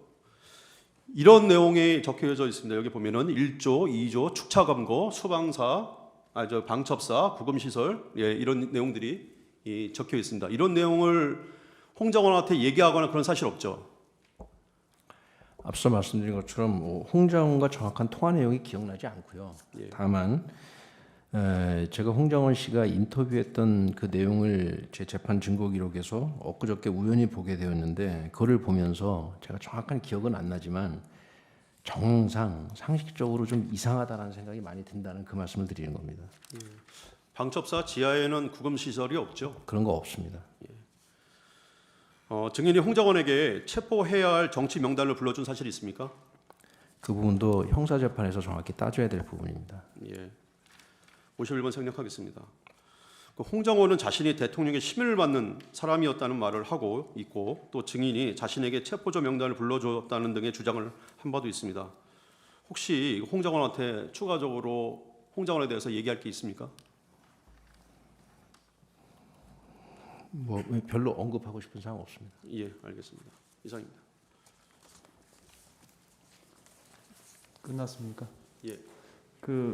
제가 한 가지 확인하고 넘어갈게요. 자꾸 진술 조서가 언급이 돼서 정인께서 수사기관에서 수사를 받으셨잖아요. 네, 그때 변호인이 선임되어 있었습니까? 있었습니다. 그러면 변호인 입회하에 조사를 받으셨습니까?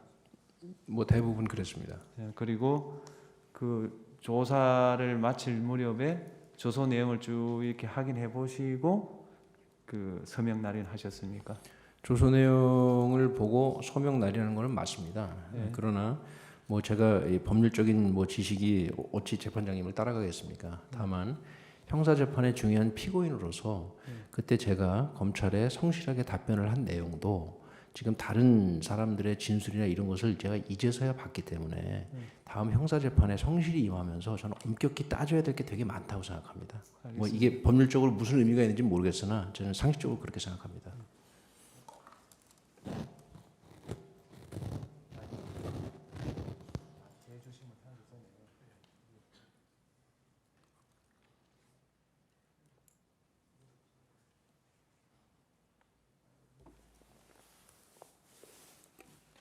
지금 지금 재판장님이 확인하고자 싶은 거는 그때 이제 검찰에서 진술하신 게 있어요. 그게 이제 그 김용현 장관의 저기 뭐 내란 사건하고 뭐 직무유기 뭐 이런 사건과 관련해서 진술을 2번 하셨고, 그다음에 조지호 김봉식 의 이제 그 형사 사건과 관련해서 증인이 피고인이 아니고 피의자가 아니고 참고인으로 진술을 한 게 있어요. 그게 2번이 있습니다.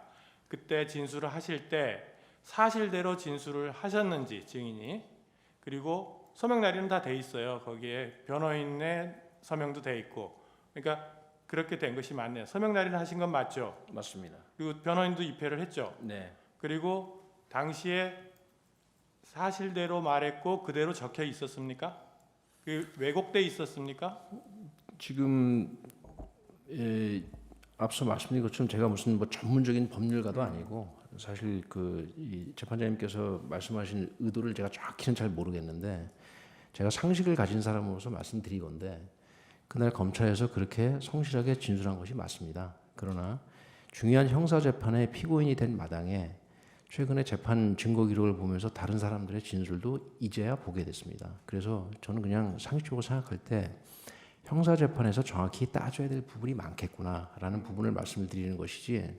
그러니까 그거는 네. 이제 약간 이제 법률적인 지식이 없으시니까 그런 말씀을 하시는 것 같은데, 이건 무슨 뜻이냐면 그 내용을 본인이 얘기한 것이 맞느냐만 묻는 거예요. 본인이 얘기한 대로 적혀 있느냐만. 왜냐하면 그거가 다른 얘기들을 다른 사람이 할 수도 있잖아요. 네. 그거는 당연히 나중에 따져보는 부분이고, 요 검찰에서 진술을 4번인가 하실 때 그 진술이 본인이 그대로 사실대로 얘기를 했느냐, 이걸 묻는 거예요. 본인이. 예, 나름 뭐 성실하게 답변했다고 생각합니다. 네, 됐습니다. 그럼 되겠습니다. 네. 그러면 아니요. 제가 지금 이해를 돕기 위해서 말씀드릴게요. 이 증거 채택하는 거는 정인한테 불리한 그 재판 절차에 불리하게 작용하는 게 아닙니다. 이 재판에 증거를 쓸 수 있나를 물어보는 거고요. 정인이 뭐 어떻게 대답하든 저희들이 별도로 판단할 수 있지만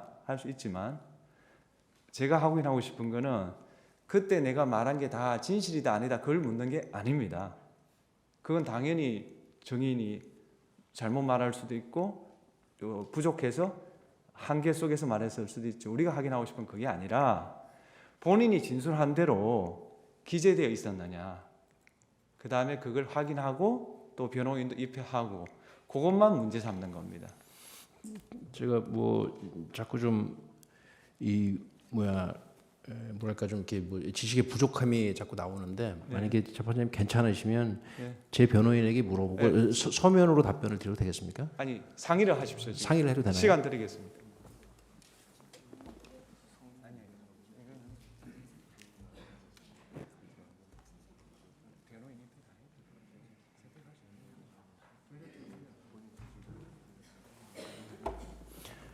예, 저 변호인 조력을 받게 해주셔서 감사합니다.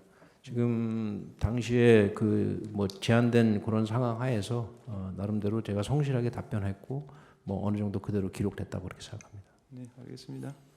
그러면 갑제 29호증 25, 갑제 38호증 2, 갑제 45호증 2, 그다음에 갑제 45호증 20, 21 이것은 이 재판 절차에서 이 재판 절차입니다. 그 재판이 아닙니다. 증거로 채택하겠습니다. 제주시문 하십시오. 15분입니다. 그 증거 채택된 29-25 2024년 12월 24일자 그 검찰 조서입니다. 거기에 그 수사 기록 11,561쪽을 제가 제시를 해드릴게요.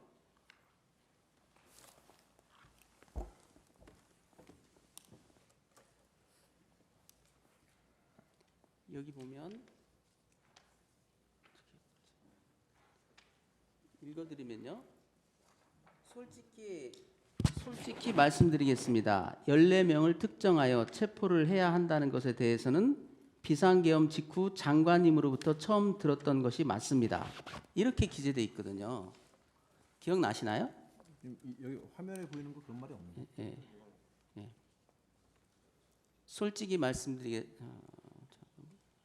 여기 보면 솔직히 말씀드리겠습니다. 14명을 특정하여 체포해야 한다는 것에 대해서는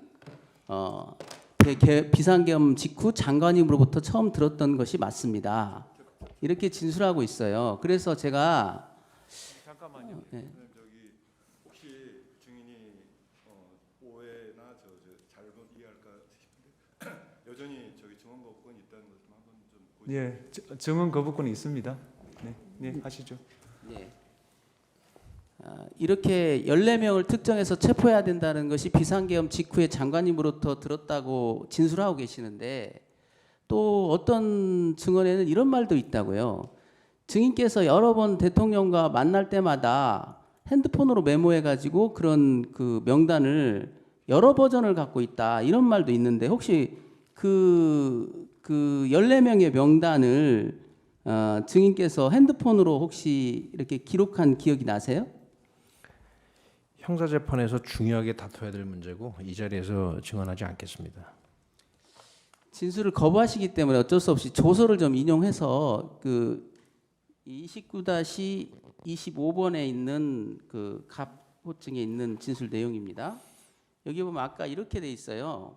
그때 대통령께서 비상대권 말씀을 하시고 인물에 대한 품평회를 하시면서 현재 사법체계 하에서는 이런 사람들에 대해서 어떻게 할 수가 없다. 비상조치권을 사용하여 이 사람들에 대해서 조치를 해야 된다. 이렇게 말씀하셨습니다. 이렇게 진술하고 있어요. 그리고 아까 그 또 나온 얘기가 뭐냐면 계엄의 핵심인데요. 국회를 계엄군이 통제하고 계엄사가 선관위와 여론조사 꽃 등의 부정선거와 여론조작의 증거를 밝혀내면 국민들도 찬성할 것이다. 이렇게 말하고 있어요. 또 특히 뒤에 가면요. 이런 말도 나온다고요. 저는 비상계엄이 임박했다는 느낌을 받았다. 그리고 마지막으로 나는 어떻게 해야 하나? 거부를 해야 하나? 라는 생각도 했다. 이런 말도 있어요. 그 다음에 여기 보면 또 이런 말도 있습니다. 검사가 물어봅니다. 왜 진술인은 비상계엄 선포 이후 장관의 지시에 따라 부대원들을 출동시켰나요? 그 부분에 대해서는 제가 땅을 치고 후회하고 있습니다. 이렇게 진술을 하고 계세요. 자, 이 진술 조서에 대한 그 저기는 마치고요. 짧게만 말씀드리겠습니다. 아까 비상계엄이 선포된 다음에 방첩사의 활동에 대해서 매뉴얼대로 했다라고 말씀하셨죠. 네.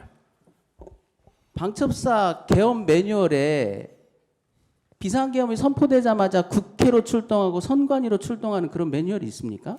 제가 말씀드린 매뉴얼은 그 매뉴얼이 아니고요. 됐습니다. 그럼 무슨 말인지 알겠어요? 네.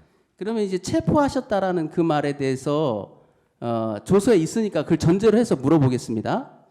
김영현 국방장관은 이 헌법재판소 증인으로 나와서 이런 말을 했어요. 똑같은 것을 물어보니까 자, 혐의가 없는데 어떻게 체포를 한다는 거냐. 더군다나 당신은 체포 수사기관도 구성되지 않았다 이런 말을 했어요. 자, 혐의라면은 포고령 위반을 생각해 볼 수 있을 것 같고요. 체포 기관이 구성되지 않았다는 건 뭐냐면 당시에 합동수사본부가 구성이 안 됐다라는 얘기를 하고 있어요. 그래서 제가 주신문사항에 넣었던 건데 증인 혹시 계엄 선포되고 계엄 해제되기 전까지 공식 문서나 누구로부터의 통보로 합동수사본부장에 임명한다라는 말을 들은 적 있나요? 그 부분은 답변 드리겠습니다. 네. 그러니까 합동수사본부 구성을 준비 중에 있었고 공식적으로 합동수사본부장으로 임명됐다라는 얘기는 듣지 못했습니다. 그런데 그 이렇게 체포하라고 활동하라고 출동을 명했다라는 게 좀 이해가 안 돼서 그래요. 제가 그것을 명했다는 부분을 이 자리에서 말씀드린 적 없고요. 이 형사재판에서 다투는 그러면 당시에 증인께서는 모든 그 직무 수행을 합동수사본부장의 지휘로 하신 겁니까? 이 군인들은 훈련한 대로 합니다. 왜 그걸 물어보냐면요. 포고령 위반죄는 방첩사 관할이 아니잖아요. 아시죠? 합동수사본부를 구성 중에 있었고 그다음에 이 장관님의 지시에 따라서 저희들은 움직인 것이다. 이것이 제 답변입니다. 선관위로 나갈 때도 포고령 2항 뭐 그 저기 뭐야 거짓 뉴스, 가짜 뉴스 이런 거를 유포하면 안 된다. 이 조항 때문에 출동하라라는 지시를 받았다고 실무진들은 얘기를 하고 있다고요.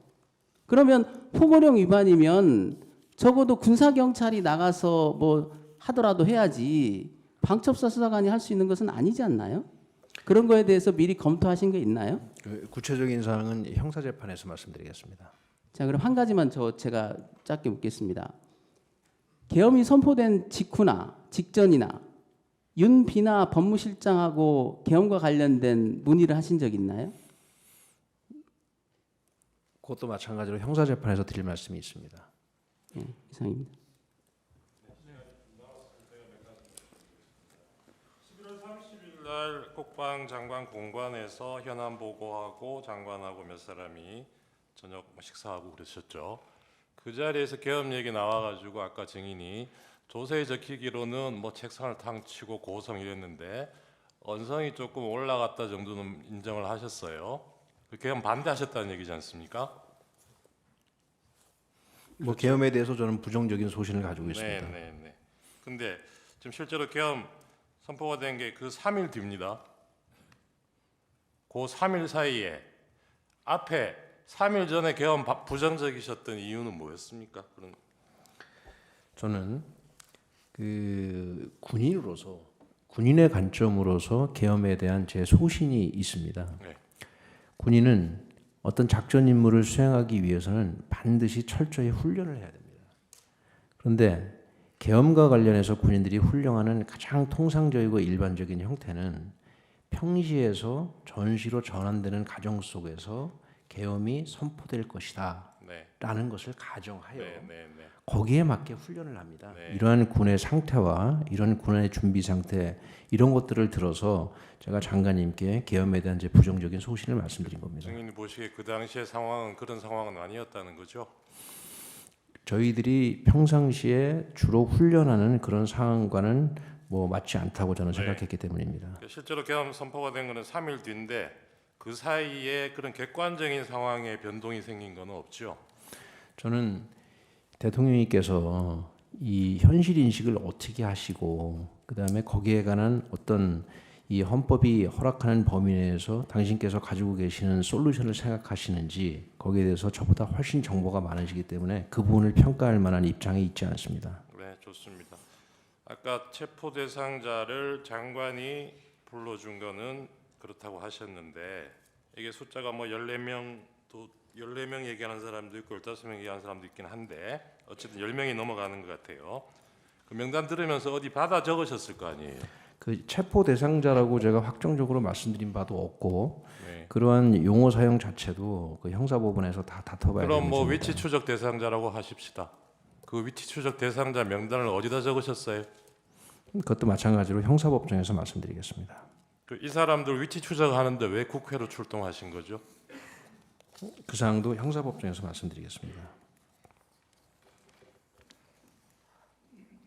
이 계엄 상황이 종료된 후에 증인의 부하 군인들한테 내가 명령이나 지시를 내린 거하고 왜 다르게 움직였냐 이렇게 부하들을 문책한 경우 있었습니까? 어떻게요? 내가 지시나 명령 내린 거하고 왜 다르게 움직였느냐 그런 사유로 부하들을 문책한 경우가 있었냐고요. 언제요? 계엄 끝나고 계엄 상황 종료된 후에 없습니다. 없었습니까? 그러면 증인이 보시기에는 이 부하들이 평소에 훈련한 대로 그날 증인의 지시를 다 잘 이행했다고 보시는 겁니까? 그 변호사님, 군인들이 훈련했다라는 부분을 제가 앞서서 예를 들어서 말씀드린 것은 A부터 Z까지 모든 절차를 그렇게 했다는 것이 아니라 중간중간에 이루어지는 그 여러 단계들이 본인이 입에 배고 본인이 네, 그 행동하고 말씀은 나와 아까 이런 것들이 예, 들어갔다는 예, 뜻입니다. 예. 그 선거 부정과 관련해서 좀 여쭤볼게요. 시간이 있으니까. 이게 굉장히 국가적으로 중요한 문제 아닙니까? 지금 이 부정선거가 있다고 믿는 많은 사람들이 지금 굉장히 분노하고 있는 이런 상황인데요. 증인께서는 여러 번 대통령, 국방장관과 회식도 하시고 저녁도 하시고 굉장히 깊은 얘기를 나누신 것 같아요. 그건 맞죠? 그 부분도 조금 제가 드릴 자, 말씀이 그래서 있는데요. 물어보는 겁니다. 예. 왜냐하면 그 부분이 굉장히 큰 예, 그래서 오해를 하고 계시기 자, 때문에 지금 시간이 말씀드립니다. 없으니까 예. 제가 이렇게 물어볼게요. 저는 대통령님과 자, 편하게 선관위로 앉아서 식사를 하고 그럴 만한 네, 위치에 자, 있지 네, 않습니다. 알겠습니다. 선관위로 그 방첩사 요원들이 출동을 할 때 상황들을 보면 뭔가 부정선거가 있었다라는 확신이 있었던 것 같아요. 혹시 증인이 느끼시기에 대통령이나 국방장관이 이 사유로 선거가 부정선거였다라고 믿는 것 같았습니까? 뭐 그 부분에 대해서는 저의 느낌을 물어보시는 것 같은데 예. 뭐 이 자리가 느낌을 얘기하는 자리는 아니라고 생각합니다. 그러면 증인도 정성우 1처장뿐만 아니라 배정효라고 있죠? 밑에 부하 중에. 뭐 특정 부하들의 이름을 좀 거론 안 그러니까 하셨으면 예, 그분도 있잖아요. 네. 그러니까 부정선거가 있는지에 대한 검토를 정성우 1처장한테만 지시한 게 아니잖아요. 복수로 지시해가지고 복수의 보고서를 받으신 거 아닌가요? 그거는 사실관계가 완전히 다른 게 예. 그 중령이 그 대령의 부하입니다. 그래서 배정효 같은 과입니다. 배정효 그 배모 담당자가 기한을 해서 만든 거를 정성우 1처장이 비서실장이 당시에 네. 보고를 하셨군요. 네네.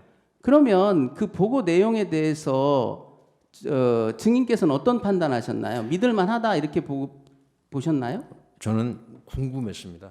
그래서 부정선거가 있다는 사람도 있고 예. 없다는 그래서 사람도 그분들은 다 결론을 내서 보고했다고 해요. 그게 그거 아닙니까? 이미 대법원 판결로 확정돼서 불필요한 논쟁이다. 그 다음에 자유민주주의 및 선거 시스템이 고도화된 대한민국 사회에서 실현이 어려운 얘기다. 그 다음에 사전투표 관련 관리 부실과 부정선거는 구분돼야 된다. 라고 말하면서 심지어 부정선거를 주장하는 사람들을 멀리하라라고까지 얘기했어요. 그분들은 증인께서 뭔가 부정선거를 주장하는 사람과 지금 가까이 있다라고 느끼기 때문에 이런 말을 한 거 아닙니까?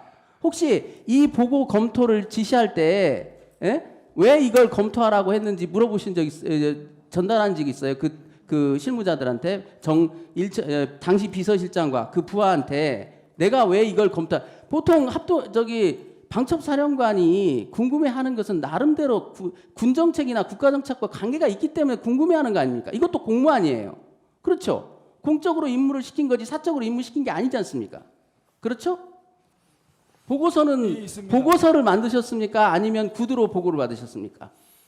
재판장님, 제가 생각했을 때는 이것이 탄핵 심판과 무슨 관련이 있는지 저에게 왜 질문하는지 이해를 못하겠습니다. 그래서 여기에 대한 뭐 증언은 제가 뭐 굳이 할 이유가 없을 것 같습니다. 다른 질문 하시죠. 네.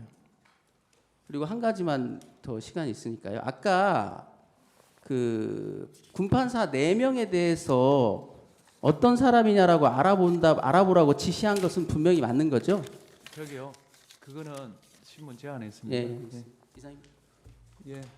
15분 재반대 신문하십시오. 재판장님 잠시 있습니다. 아까 전에 3분 가량 저희가 시간을 남겼었습니다. 같이 하십시오. 네. 18분 넣으세요. 예, 먼저 좀 질문하겠습니다. 그 사건 기록을 최근에서야 받아 보셨다고 네. 하셨습니다, 그죠? 예. 보면은 수사 기관에서 진술을 하셨던 것들이 일부는 약간 그 뒤에 진술한 거랑 내용이 틀린 부분이 좀 있습니다. 그러면 앞에 한 진술과 뒤에 부분에 한 진술이 차이가 나는 부분은 어떤 부분들인가요? 그냥 그것도 무슨 뭐 제가 전문적인 법률인이 아니기 때문에 뭐 어떤 표현을 해야 될지 모르겠는데 예. 상식적으로 봤을 때 제가 조사를 뭐 6번인가 7번인가 받았습니다. 예. 그런 상황에서 어떻게 모든 것을 다 기억하고 모든 것을 다 설명할 수 있겠습니까? 그때마다 생각이 좀 바뀌더라고요. 왜 기억에 혼선도 있고 기억이 새롭게 나기도 하고 그래서 그때 있는 그대로 그 제한되는 환경 내에서 제가 말씀을 드린 것이지 뭐 그런 취지라고 이해해 주시면 좋을 것 같습니다. 예, 알겠습니다. 아까 사이버 관련돼서 수사한 경험을 증언하려고 하니까 이제 막았는데요. 예, 아까 그 말하고 싶으신 게 뭡니까? 이 사이버 관련해서 제가 드리고 싶었던 말씀 중에 하나가 저는 방첩사령관으로서 지난 1년 동안 사이버 관련된 여러 건의 뭐 조사, 수사, 사건 이런 것들을 실제로 지휘를 했습니다. 다시 말씀드리면은 사이버와 관련한 법적인, 기술적인 상식이 있다는 그런 뜻입니다. 예를 들어서 서버를 떼와라. 서버가 뭐 요만한 PC 뭐 한두 개 크기입니까? 서버는 기본적으로 큰 방 서너 개 가득 차 있다는 것을 저는 당연히 알고 있습니다. 근데 서버를 떼어라. 그건 말도 안 되는 소리죠. 다만 그렇게 진술한 저희 정 장군의 말을 뭐 저는 정면으로 반박하고 싶지 않고 여러 가지 그런 상황에서 그 사람은 되게 신중하고 현명한 사람입니다. 그래서 여러 가지 상황에서 서로 미스커뮤니케이션이 있었을 거라고 생각하고 그래서 그런 것은 형사재판에서 좀 따져보기를 바라는 마음에 그런 말씀을 드리는 것입니다. 뭐 서버를 카피해라 이것도 마찬가지입니다. 제가 법률적이고 기술적인 상식이 있는 사람입니다. 뭐 그 점을 말씀드리고 싶었습니다. 예. 아까 홍자호과 관련돼서 홍자호는 증인이 위치 파악을 좀 해달라고 요청을 했다고 하는데 그 국정원 같은 경우에는 수사권이 없어서 위치 파악이나 이런 것들을 할 수가 없지 않나요? 가급적 홍자원 씨 얘기는 제가 별로 하고 싶지 않습니다. 예, 알겠습니다. 한 가지만 더 여쭤보겠습니다. 계엄 전에 대통령님과 총 몇 번 만나셨습니까? 대통령님을 제가 뵌 거에 대해서 이 세간에 좀 잘못 알고 계신 부분을 좀 분명히 정정을 하고 싶습니다. 제가 대통령님을 뵐 때 무슨 뭐 편안하게 앉아서 뭐 차를 마시고 식사를 하고 뭐 그렇게 흔히 알 수도 있는데 저는 삼성 장군이고 국군 방첩사령관이고 대통령님은 국군 통수권자십니다. 편한 사이가 아닙니다. 굉장히 부담스럽고 어려운 자리입니다. 그런 자리에서 군과 관련된 간첩 사건들, 간첩 혐의가 있는 사건들, 북한, 중국 관련된 여러 가지 군과 관련된 일이 있어서 그런 것들을 대통령님께 보고드리는 자리가 제 주 일이지 제가 어떻게 감히 국군 통수권자를 뭐 그렇게 편하게 대했다. 그건 완전히 잘못 알고 계신 겁니다. 그런 자리에서 그런 공식적인 자리에서 대통령께서 하시는 말씀을 간간히 들은 것뿐입니다. 이 상황을 좀 정확히 이해해 주시기를 제가 간곡히 말씀드립니다. 네, 잠시 질문 좀 드리겠습니다. 예, 방첩사의 간부 구체적으로 이제 이름을 거론하시는 거 꺼리시니까 이제 그냥 간부라고 하겠습니다. 그 간부분이 검찰에서 조사를 받으면서 이렇게 말을 할 때 중간에서 이렇게 아까 전에 이름이 나온 김대우라는 그 분 바로 밑에 있는 분입니다. 그분이 이제 자기가 체포 명단이라는 말은 한 번도 사용하지 않았습니다. 이렇게 진술을 합니다. 증인께서도 좀 전에 체포 명단이라는 말은 쓰지 않았다 이렇게 진술하신 것으로 저는 기억하는데 체포 명단이라는 말을 쓰시지 않았지요? 일관된 말씀입니다. 구체적인 워딩은 군인들이 갖고 있는 그 특성을 이해하지 못하시면 구체적인 워딩 하나하나가 마치 무슨 클루인 것처럼 자꾸 말씀하시는데 굉장히 오해 소지가 많다는 말씀을 계속 드리는 겁니다. 군인들은 훈련받은 사람들이고 말을 간명하게 하도록 항상 그렇게 훈련받습니다. 그러니까 머릿속에 있는 것과 내가 실제 행동하는 것이 말로 표현되는 것과 때로는 굉장히 많이 다릅니다. 재판장님, 군인들은 그렇게 얘기합니다. 적을 경멸하라, 디스트로이하라. 경멸하는 것은 완전히 없애버리라는 뜻입니다. 근데 그것을 말 그대로 해석하면 이건 대화가 안 되는 것이죠. 그것은 하나의 전술적인 용어고 평상시 훈련받은 용어입니다. 체포명단, 검거명단, 습관적으로 나오는 말들이 저는 상당히 많다고 생각합니다. 그래서 형사재판에서 엄격히 다뤄야 된다고 제가 합리적으로 말씀을 드리는 겁니다. 네, 방첩사의 임무 중에는 정보 임무가 있으니까 정보 임무라는 것은 김용현 국방부 장관이 표현했던 동정 파악이라든지 이런 임무와 상당히 통하는 업무 아닙니까? 무슨 임무요? 그러니까 방첩사의 기본 임무 중에 평소에 정보라는 분야가 있으니까 정보요? 예. 그런 것을 조금 확장해서 볼 때는 김용현 장관께서 이제 지난번 여기 법정에서 우리 심판정에서 동정 파악에 대해서 내가 이렇게 좀 지시를 한 적이 있다 이렇게 말씀을 하셨는데 이제 어떤 사람의 동태, 동정 이런 것을 파악한다는 그런 업무가 뭐 방첩사가 기본적으로 좀 가지고 있던 업무하고 업무 상관성이 조금 있냐 이런 취지입니다. 그 부분은 바로 이 즉답으로 답변드리기가 좀 어렵습니다. 왜냐하면 뭐 상대방이 민간인이냐 군인이냐 여러 가지 따져봐야 될 부분이 많기 때문에 그건 좀 즉답으로 말씀드리기가 곤란합니다. 이 방첩사 또 다른 주요한 간부 중에 이렇게 그 말씀이 이제 역시 그 수사기관에서 조사를 받으면서 한 진술 중에 우리가 해집고 들어가서 잡는 게 아니다 이렇게 그 표현을 해요. 이런 부분이 상당히 여러 사람들의 진술에 이렇게 공통적으로 나타납니다. 방첩사 요원들이 이렇게 잡는 게 아니다 이런 표현이 많이 나와요. 혹시 관련해서 하시고 싶은 말씀은 없으십니까? 바로 그 부분 때문에 제가 말을 조심하는 겁니다. 저 밑으로 내려가면서 현장에서 실제 움직이는 사람들은 다 수사관들이고 그분들은 수십 년 했던 베테랑들입니다. 그 사람들의 진술서 수십 장을 이번에 증거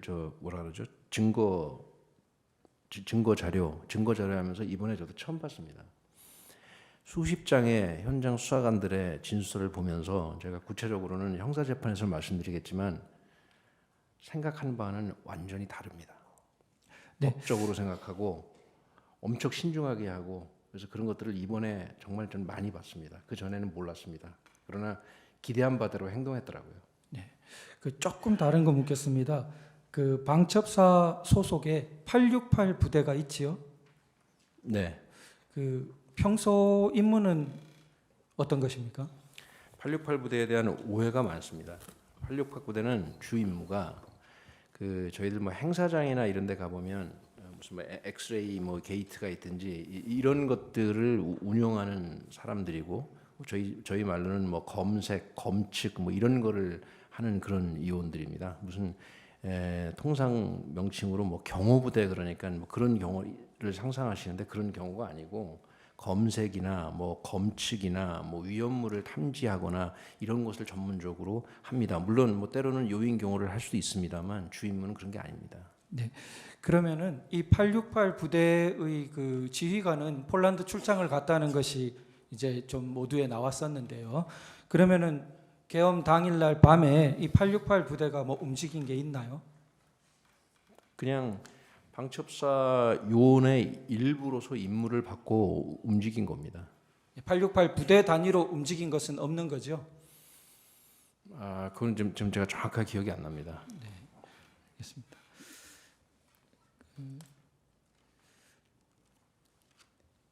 네, 일단 여기까지 하겠습니다.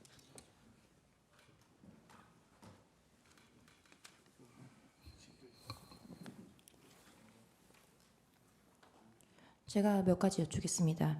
아까 그 소추인 측에서 그 부정선거 관련한 보고서 뭐 검토를 했었다라고 했는데 만약 그런 보고서가 작성이 됐다면 선관위의 서버나 어떤 그런 자료들에 대해서 기술적이고 전문적인 감정이나 검증을 거친 게 아니라 인터넷에 떠도는 판결문이나 그런 것들로 취합된 보고서인 거죠. 그 보고서를 뭐 어떤 관점으로 뭐 보시는지 제가 잘 모르겠습니다만. 그 보고서는 인터넷에 떠도는 부정선거가 있다는 사람의 이야기, 없다는 사람의 이야기, 유튜브 이야기, 그리고 겸하여 법원에 판례가 있다고 하니 그 판례 이야기 이런 거를 그냥 쭉 갖다 쓴 겁니다. 그럼 무슨 뭐 굉장히 높은 수준의 보고서 생각하시는데 전혀 그렇지 않습니다. 그리고 방첩사의 소관 업무에 부정선거가 있든 없든 저희들은 저희 소관 업무도 아닙니다. 그래서 그것을 실무부서에 지시한 것도 아니고 사령관을 개인적으로 보좌하는 비서실에 제가 하도 궁금해서 한번 물어본 겁니다. 그건 큰 의미를 두지 않으셨으면 좋겠습니다. 네, 그 아까 전에 예하 이렇게 여러 요원들 간부들이 신중하게 움직이셨다고 이렇게 표현하셨는데 저도 여러 가지 기록들 보면서 그런 느낌을 많이 받았습니다. 그런데 공통되게 많이 하고 있는 말이 인계를 받는다. 우리는 인계를 받는다. 그 다음에 우리는 이송한다. 이런 말이 공통적으로 아주 많은 사람들의 입에서 나오고 있습니다.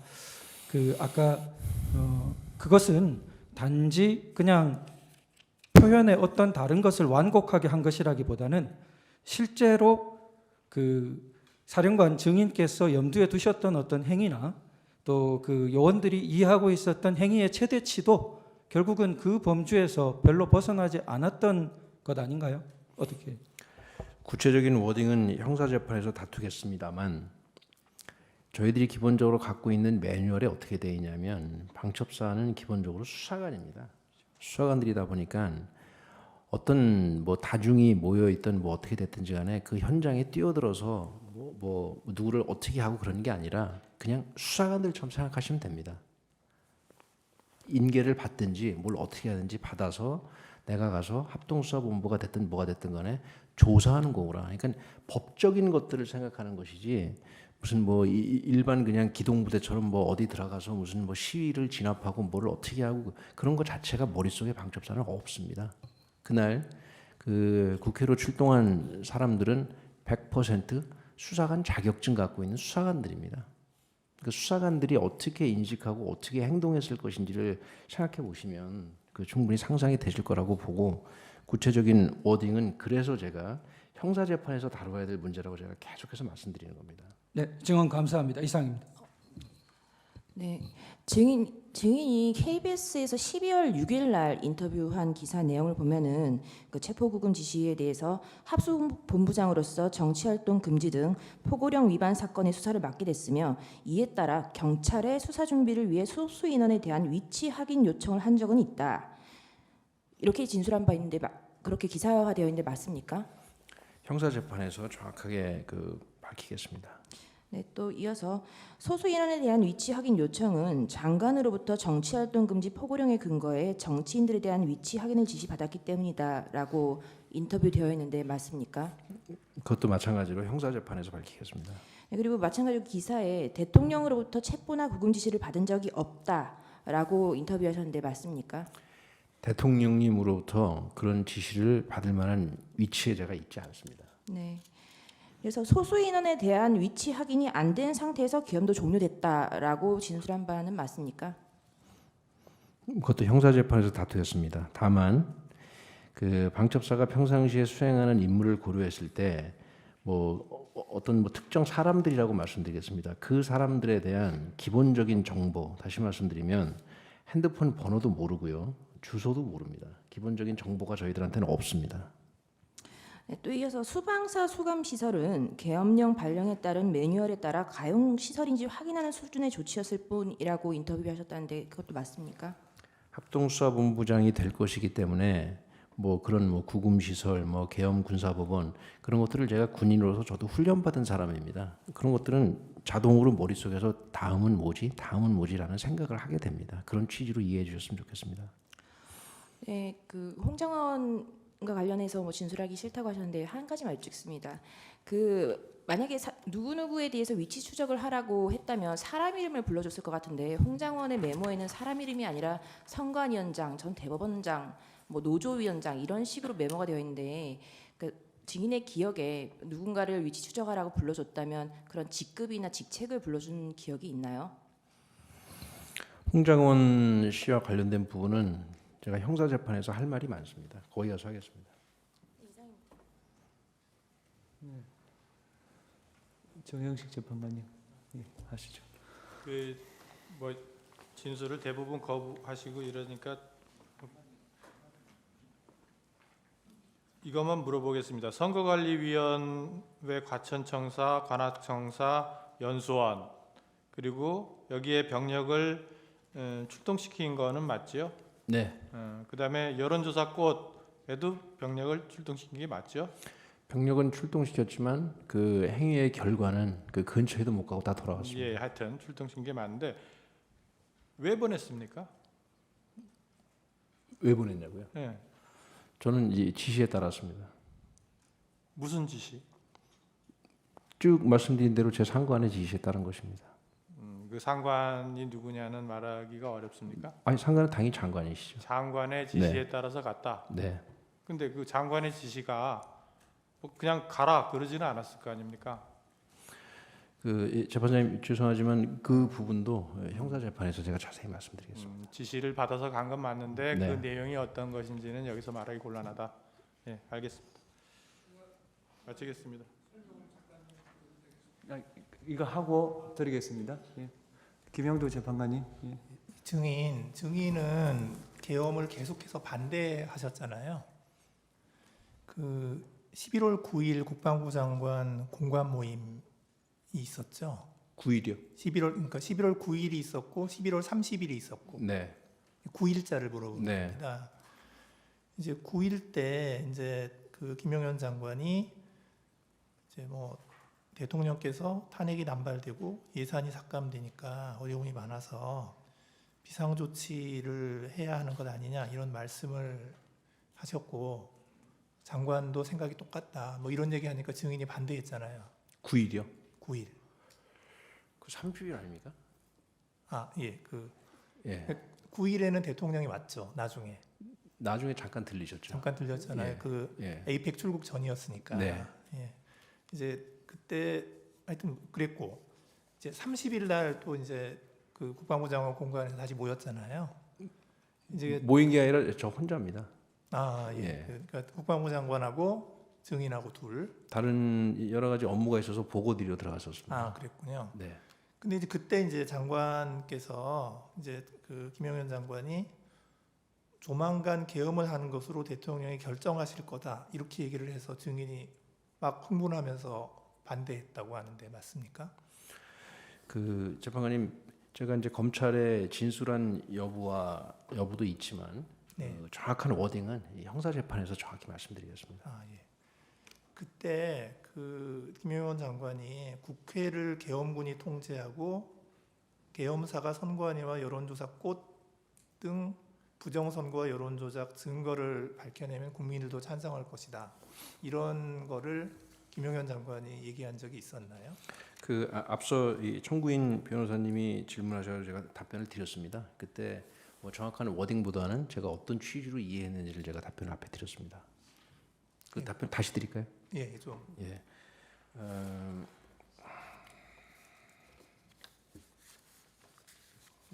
죄송합니다. 제가 일일이 기억을 못해서 좀 메모를. 그러니까 이제 제가 묻고 싶은 거는 네. 국회를 계엄군이 통제해야 된다 이런 얘기가 있었냐고요. 국회를 계엄군이 통제해야 한다고요? 예, 그 장관이 그런 얘기를 한 적이 있었느냐?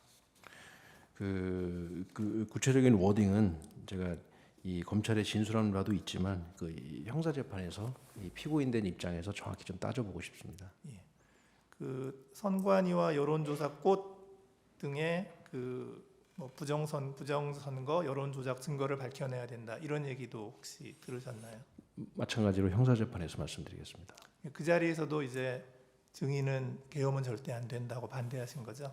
제가 계엄에 반대하는 뭐 정확히 말씀드리면 부정적인 소신은 군인으로서 부정적인 소신을 말씀드린 것입니다.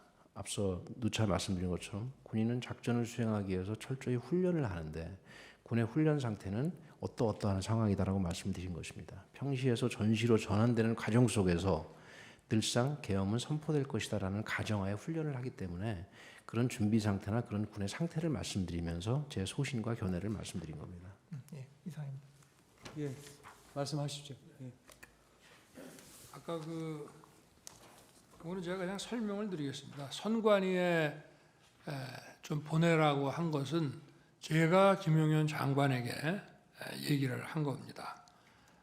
물론 제가 검찰에 있을 때부터 선거 그 사건 그리고 선거 소송에 대해서 이제 쭉 보고를 받아 보면은 이런 일단 이 투표함을 개함을 했을 때 여러 가지 그 상식적으로 납득이 안 가는 이런 엉터리 투표지들이 이제 많이 나와 있기 때문에 뭐 부정선거라는 말은 쓰는 사람마다 물론 다릅니다만은 이게 좀 문제가 있겠구나 하는 생각은 제가 해왔고요.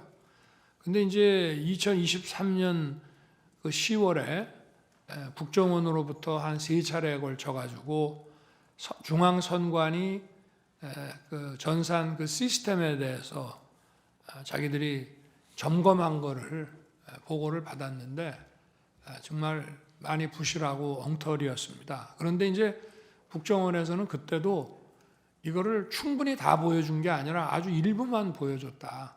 제가 그때 보고받기에는 한 5% 정도 장비만 보여줬다라고 했기 때문에 제가 김용현 장관한테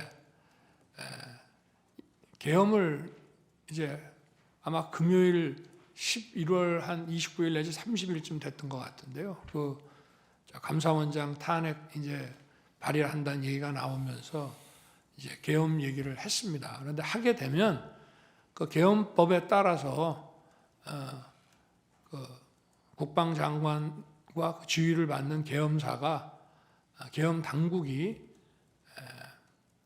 그 계엄 지역 내에서의 행정사법 사무를 관장하게 돼 있기 때문에 이거는 무슨 범죄의 수사 개념이 아니라 선관위에 들어가서 국정원에서 다 보지 못했던 선관위의 전산 시스템이 어떤 것들이 있고 어떻게 이것이 가동되고 있는지를 스크린을 하라. 그렇게 해서 이제 계엄군이 들어간 것으로 저는 이제 알고 있는데, 제가 이제 계엄 해제를 하고 나가지고 언론에 보니까 저도 방첩사나 사이버사가 투입이 된 줄 알았는데 이 정보사가 들어가고 나머지는 뭐 근처에 있으면서 들어가지 못하고 왔다고 하는 보도를 제가 봤습니다. 그래서 제가 그때는 김용현 장관이 구속되기 전이라 이게 정보사가 갔느냐 하니까 IT 요원들이 거기가 좀 실력이 있어서 그렇게 보냈습니다라고 이제 보고를 받았고요. 그래서 아마 방첩사는 저 근처까지 갔다가 이제 못 들어갔을 것이고, 그 여론조사 꽃도 제가 가지 말라고 이제 아마 그게 자기들 그 계획에는 있었는지 모르겠는데 제가 그거는 하지 마라 그래서 가다가 거기는 이제 중단했을 것이고요. 그리고 이거는 이제 포고령에 따른 수사 개념이 아니라 행정사법 사무를 관장하기 때문에 정부 부처나 공공기관 같은 데는 계엄군이 들어갈 수 있다고 저는 판단했습니다. 그렇게 해서 기본적인 그 관계를 확인하는 것이고, 그 다음에 이제 지금 뭐 제가 그 장관에게 얘기할 때는 이거는 계엄의 형식을 빌린 대국민 호소고 국회 그 해제 결의가 있으면은 즉시 할 것이다라고 얘기를 하지만 저 역시도 그런 내용은 해제하고 설명을 해야지, 저도 국무위원들한테 그 얘기는 계엄 전에는 얘기할 수가 없는 겁니다. 마찬가지로 국방장관도 지휘관들, 사령관들한테는 이 계엄은 곧 해제될 계엄이고 전체 군 투입은 얼마 안 된다, 이런 얘기를 안 하고 이제 필요한 그 대통령의 선포에 따라서 각자 맡은 업무를 하도록 했기 때문에 각자 정해진 매뉴얼대로 하다 보니까 저나 장관이 생각한 것 이상의 어떤 그 조치를 준비를 했을 수는 있습니다만은 지금 여기 방첩사는 이제 합수본으로 나가게 돼 있고, 그리고 이제 육군참모총장은 계엄사령관으로 이제 발령을 이미 받았죠. 그거는. 그런데 합수본부나 계엄사령부가 그 조직이 만들어지기도 전에 국회의 해제 요구에 따라서 군 철수 지시를 하고, 그리고 군 철수 지시하기 전에 벌써 제가 국무위원들을 부릅니다. 나와서 비상계엄 해제를 하려면은 국무회의를 해서 또 해제를 해야 되기 때문에 집에 들어간 국무위원들을 나오게 하고 그 시간까지 기다리기가 뭐해서 저 장관하고 계엄사령관을 불러서 저 군을 철수시켜라. 특히 국회에 있는 군은 이동수단이 도착하기 전이라도 무조건 경내에서 빼내라. 이제 이렇게 하고, 그리고 기다려도 이제 저 국무위원들이 빨리 도착을 안 하니까 제가 먼저 브리핑룸으로 가서 군은 철수시켰고 이제 정족수가 채워지면 계엄 해제는 곧 한다, 이렇게 이제 발표를 합니다. 그래서 지금 뭐 여러 가지, 아까도 제가 말씀을 드린 게 아무 일도 안 일어났다는 말씀을 아까 드렸고요.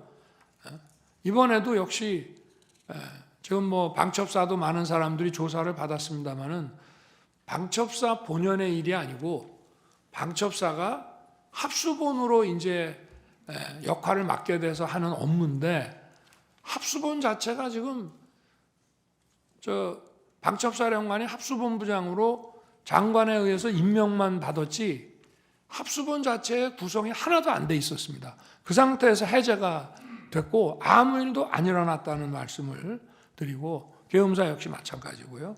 그리고 이제 아까 그 선관위에 왜 가셨냐고 하는 문제는 제가 그래서 계엄법 7조에 따라서 행정사법사무를 관장하기 때문에 제가 평소에 의문을 가졌던 거, 또 2023년 10월에 국정원 보고를 받고 대단히 미흡하게 점검했다는 것 때문에 어떤 시스템이 있는지는 알아놔야 나중에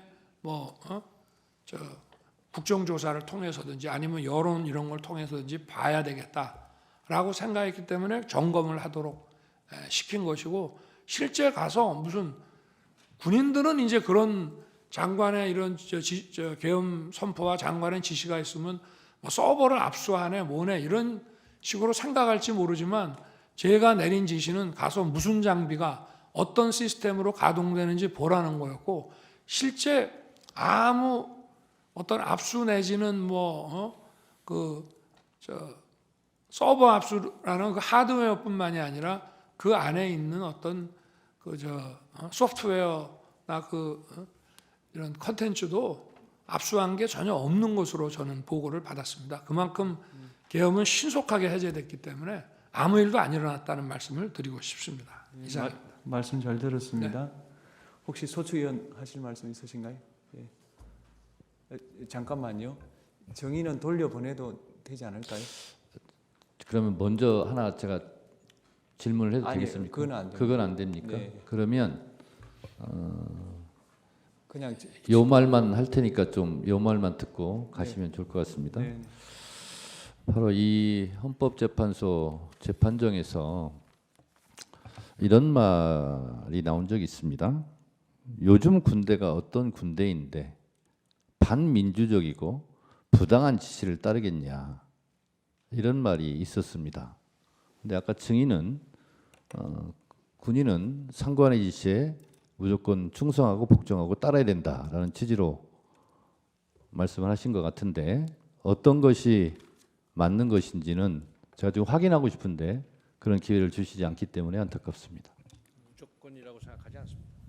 예. 무조건이라고 생각하지 않습니다. 아, 무조건이요? 예, 알겠습니다. 저 역시도 그렇게 생각합니다. 네, 가셔도 좋습니다. 네. 저 여인영 정인 오늘 오전에 또 재판하고 또 오후에 정인하고 고생 많으셨고요.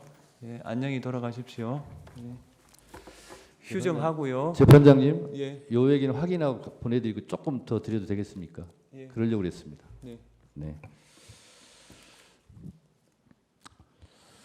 오늘 주로 재판정에서 나왔던 가장 강력한 워딩이 아마 체포라는 단어일 겁니다.